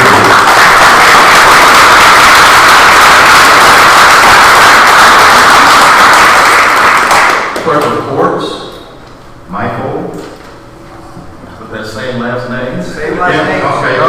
Chacon. Chacon. Got it. You actually said the correct Italian pronunciation. Thank you, Pastor. Yes, sir. Thank you all for being here. I am Michael Chacon. I am running for the Huntington County Clerk of Courts. I am the Republican nominee. I am the only person to win a contested primary for a countywide office and from either party this year, and that's a big accomplishment for me, among many, many things that I have accomplished in my life. The biggest accomplishment would be my family. I wouldn't be here if it wasn't for the home that I was raised in. When I was born to a 21-year-old waitress and a 21-year-old factory worker. And I recently learned that my parents didn't have insurance when I was born. And they were paying off my birth until I was 13 years old. So we talked about working class people. I come from a working class background. If you're voting solely on party, then I guess you've already made up your mind. But I have been practicing law. I wish I had 15 seconds on Sunday. 15 seconds? 30, I've been practicing law in Mahoney County and surrounding counties. I've been admitted to practice and statewide since 2014. I have been self-employed attorney for all of those 10 years. Sorry, I got touched the mic. You're okay. I'm going to back up and just talk about it. So I've been self-employed solo practitioner for the last 10 years. I've represented people from all walks of life. Primarily, I represent people in marginalized communities. I think my time's up. So It's time for questions. All right. Okay. Why do you want to be the next Clerk of Courts? Well, Pastor, I made the decision to run for Clerk of Courts when I saw that the previous clerk, Anthony Vigo, was stepping aside. He was retiring. He had been there for 30 years, and before him, there was another Tony Vigo, who had been there for 30 years prior to that. 60 years of the same family controlling an office. I have nothing against the Vigo family personally, But 60 years of one family controlling an office, that's a problem. Frankly, I thought that my opponent would be a veto, but the Democrat Party decided to pick Mr. DeSanto. So I'm running because Mahoney County deserves better. My children deserve better, we all deserve better. I grew up with parents and grandparents that were concerned. I would always hear the concern, read the Vindicator, watch the news, what's going on in this county.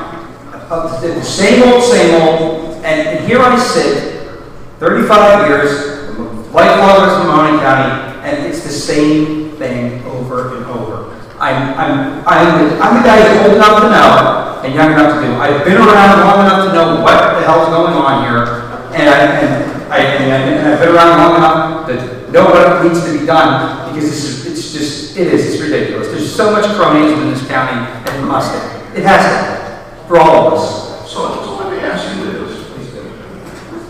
What are your top priorities as a elected? Well, if elected, I will tell you this, my top priority for elected, and I always forget to mention this, but I did mention it in another forum. If I'm elected, I'm not running for any other office during my term. I am not running for a judge. I'm not running for any other office. I am committed to this office. I hope when you ask my opponent that people will commit to that, make that same commitment to the people of Mahoney County, because the people of Mahoney County deserve that. This is not to be an office to be used as a stepping stone for something else. I maintain that position for the term that I'm elected, and if I choose to run for re-election if elected, then I will. But for the first 4 years, I'm not running for anything else. Now, priorities, there's a lot of priorities. I know we're on top of time here. My opponent, I brought this up last forum at New Bethel Baptist Church last week. We have to make sure that our court system, the clerk of court's office, the legal department, and the title department. The Supreme Court of Ohio is encouraging electronic filing. The General Assembly apparently passed a bill requiring clerks of courts, with the exception of juvenile and probate, to have some option for electronic filing. It is not made mandatory by the Supreme Court of Ohio. It's made, actually, it's optional. It's optional, but it must be implemented by next summer. And that can be done through email. It can be done through a electronic filing system that we have in Mahoney County now. I want to make sure that we have that streamlined, because what we have right now is mandatory electronic filing at the Common Pleas General Division civil level and for domestic relations, but then I still have to go take papers, physical papers, and run them to the courthouse for criminal filings and civil Common Pleas Court. At the county court, the area courts, in Austin, Board of Kansas and Sebring, civil, criminal, traffic, still paper filings. And I'm also committed to ensuring that we will not move any title office out of the city of Youngstown. My opponent had stated in the Vindicator, Tribune Chronicle Vindicator back in April, that he wanted to implement suburban title office somewhere in the suburbs and scale back the current title office at Oak Hill. I am adamantly opposed to that. The commissioners, two of them that are in office now, they have said that they have no plans of doing that, but I don't know. We're moving, apparently moving JFS to the north side. I don't know, but. Let me ask you for your closing statement. No, thank you very much. You are so welcome. So, here's the quote. You elect me, you're bringing an individual with a wealth of experience. I'm a working class man in a suit, that's what I am. I wake up every day, and I go out there, I go into the trenches, and I fight for justice, fight for my clients, and I've been able to support my family for the last 10 years doing so. And now my family's grown a little bit more. So, the money's good. It's not going to go as far as it used to, Pastor, but we're still doing it. We need an outsider, but we need somebody that's an outsider that knows what's going on, how things work in the Mahoney County court system. So, I'm ideal for that. I have been doing this for 10 years myself. Obviously, God is my boss. Well, God is never my boss, and I have my wife who's second thoughts. And I also wanted before I close, because I want to touch this, my opponent's going to come up here and talk about his courier service. This is what he talks about. Sorry? I'm sorry. We have Ohio Code of Motor Vehicles allows electronic titles to be done electronically through that portal on the website. I am not for creating unnecessary positions and unnecessary departments just in order to say I'm doing something for the press. I am here to work for the people of Mahoney County, and I am here to be a steward of your tax dollars, and if you like me, you will not be disappointed. Thank you. Thank you.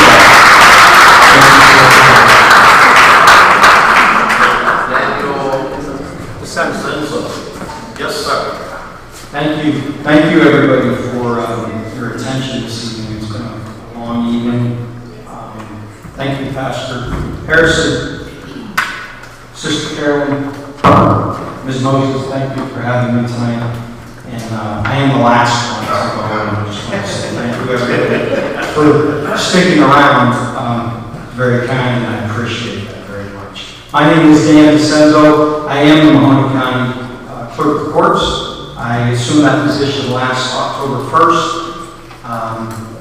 I've been an attorney for 26 years, 13 years during which I've served as a common police court magistrate for Judges Lou Diapolito in the General Division for 10 years, and Judge Beth Smith for 3 years in the Domestic Relations Division. I've never held public office before. This is the first position I've ever had in an elected office. And I don't tell you about my experience and my background to pad my resume or anything like that, but for a couple of reasons. One, to give you a little bit of my background, my professional experience, but also because I think it's important for me to convey how experience matters in getting things done within the court. In the courier service, the electronic title transfers, yeah, we've been doing those for about 10 years now. The courier service helps local businesses that pay about $20 million a year in auto retail sales tax.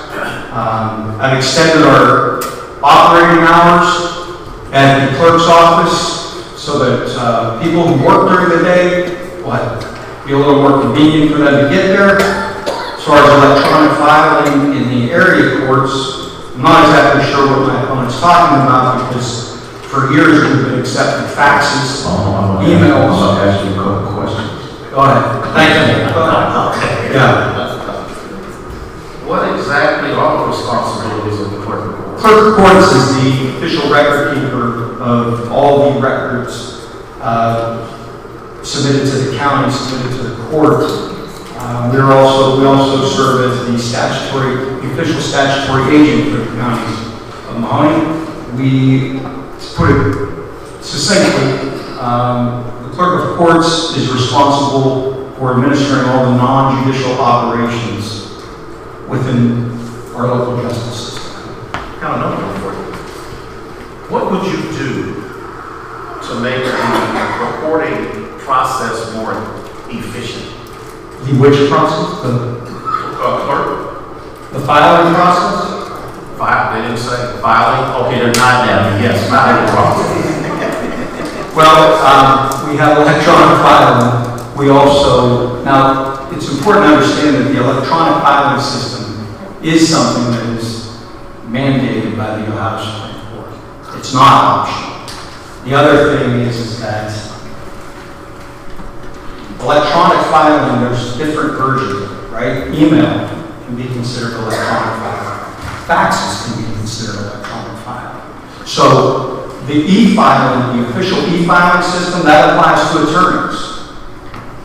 But laymen, people that need our court, need services, or have a claim to bring in front of the court, can email something to us. They can fax something to us. And it's all part of increasing accessibility for all Ohioans, all Mahoney County residents, to be able to take part and utilize our local justice system, our local courts.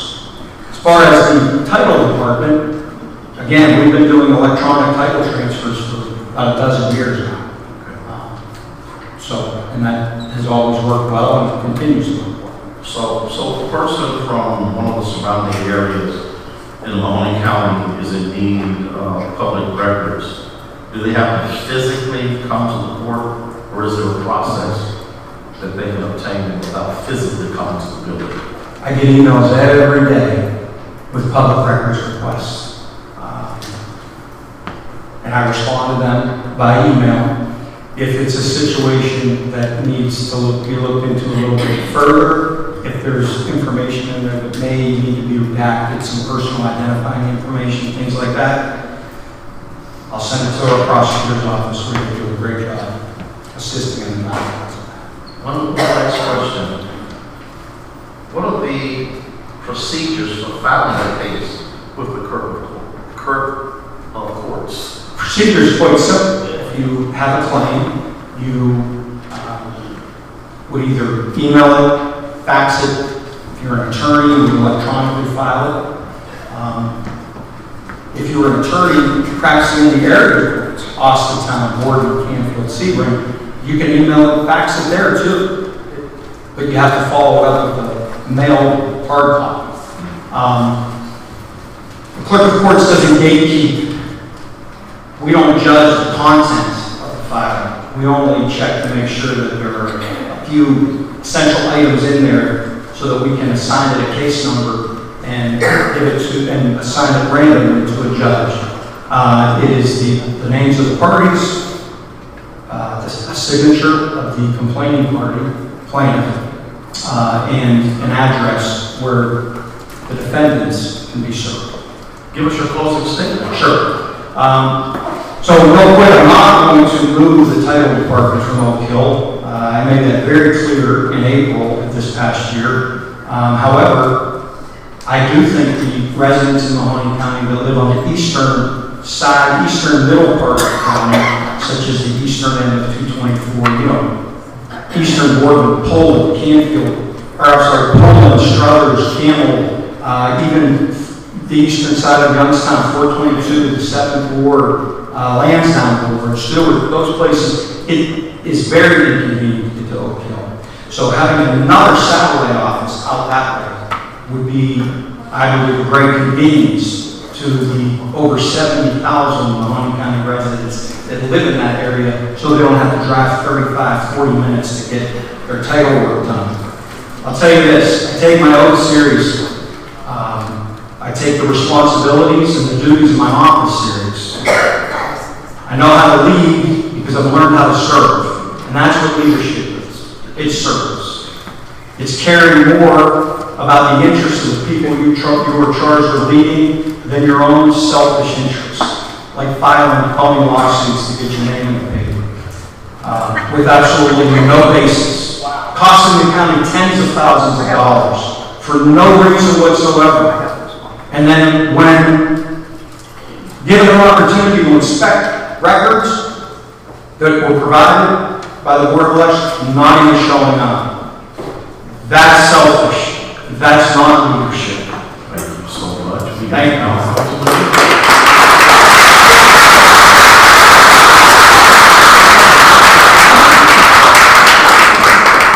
I would like to thank this cycle of candidates. If you will please take your seats. Thank you for being obedient.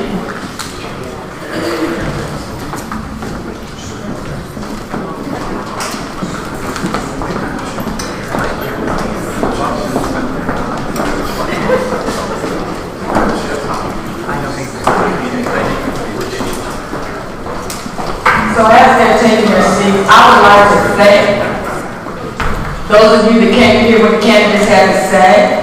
I would like to thank the candidates that participated in our forum, because without your participation, we could not have a successful forum.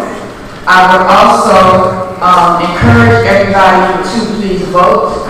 Tomorrow is the first day of early voting. Early voting lasts until November the 4th. So, November the 3rd is the last day for early voting. For early voting. Sorry. Not a problem. So, The last day to request an absentee ballot is October 29th. If you are returning your ballot by mail, the deadline is November 4th. If you are submitting your ballot in person, the deadline is November 5th by 7:30. So remember also, this is very important, if you or you know someone that requests an absentee ballot, they cannot vote in person.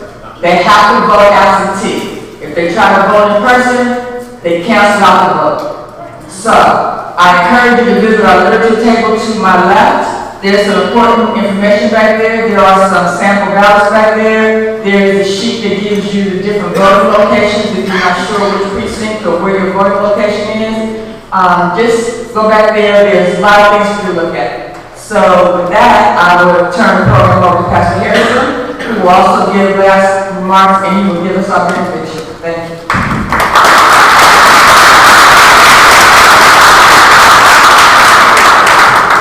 First of all, I want to thank the core team, Kim, and the great work that they consistently do. We are grateful for those of you who are in person, and we're also grateful for the audience that has been watching via stream. We had a little technical difficulty, so it's not on one page that we thought it was on, but we'll make sure it gets there so people can see it later. Grateful to God for everyone who has come out to stake their claim on their position of how they want to make the ballot just a little bit better. And we're grateful to God for that.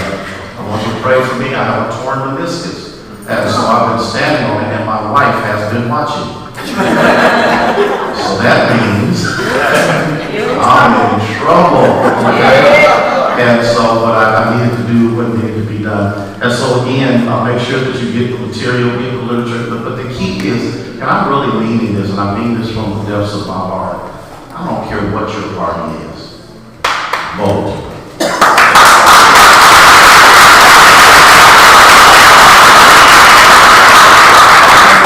It's overwhelmingly important that you allow your voice to be heard. And so that's why we do what we do. This is the first time we've been in person for 6 years, something like that. But it's been a long time. And we were just being precautious because of COVID, that's all. But we got the filters and stuff in, so we'll live, okay? And so we're grateful to God for that. I'm just going to have a quick word of prayer, and then you can consider yourselves dismissed for this evening. And again, thank you, Pastor Stanford, for being here with us, and any other clergy that are here. We are grateful to God for you. Thank you for those ladies and gentlemen that got the refreshments together and did what needed to be done. If you did get home,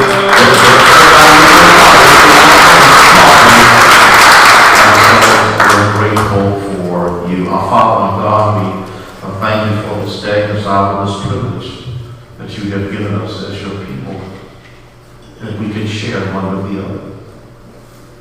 We can disagree, but do it civilly. And we thank you for civility of tonight. We are grateful for each person whose heart is for the community. And so we pray, Lord, that we as the constituents would have heard what they had to say and vote according to what we heard. Now dismiss us from this place, but never from your sight, and we'll bless your name. In Jesus' name we pray and thank you. And the people of God said, Amen. Y'all have a good evening. Thank you.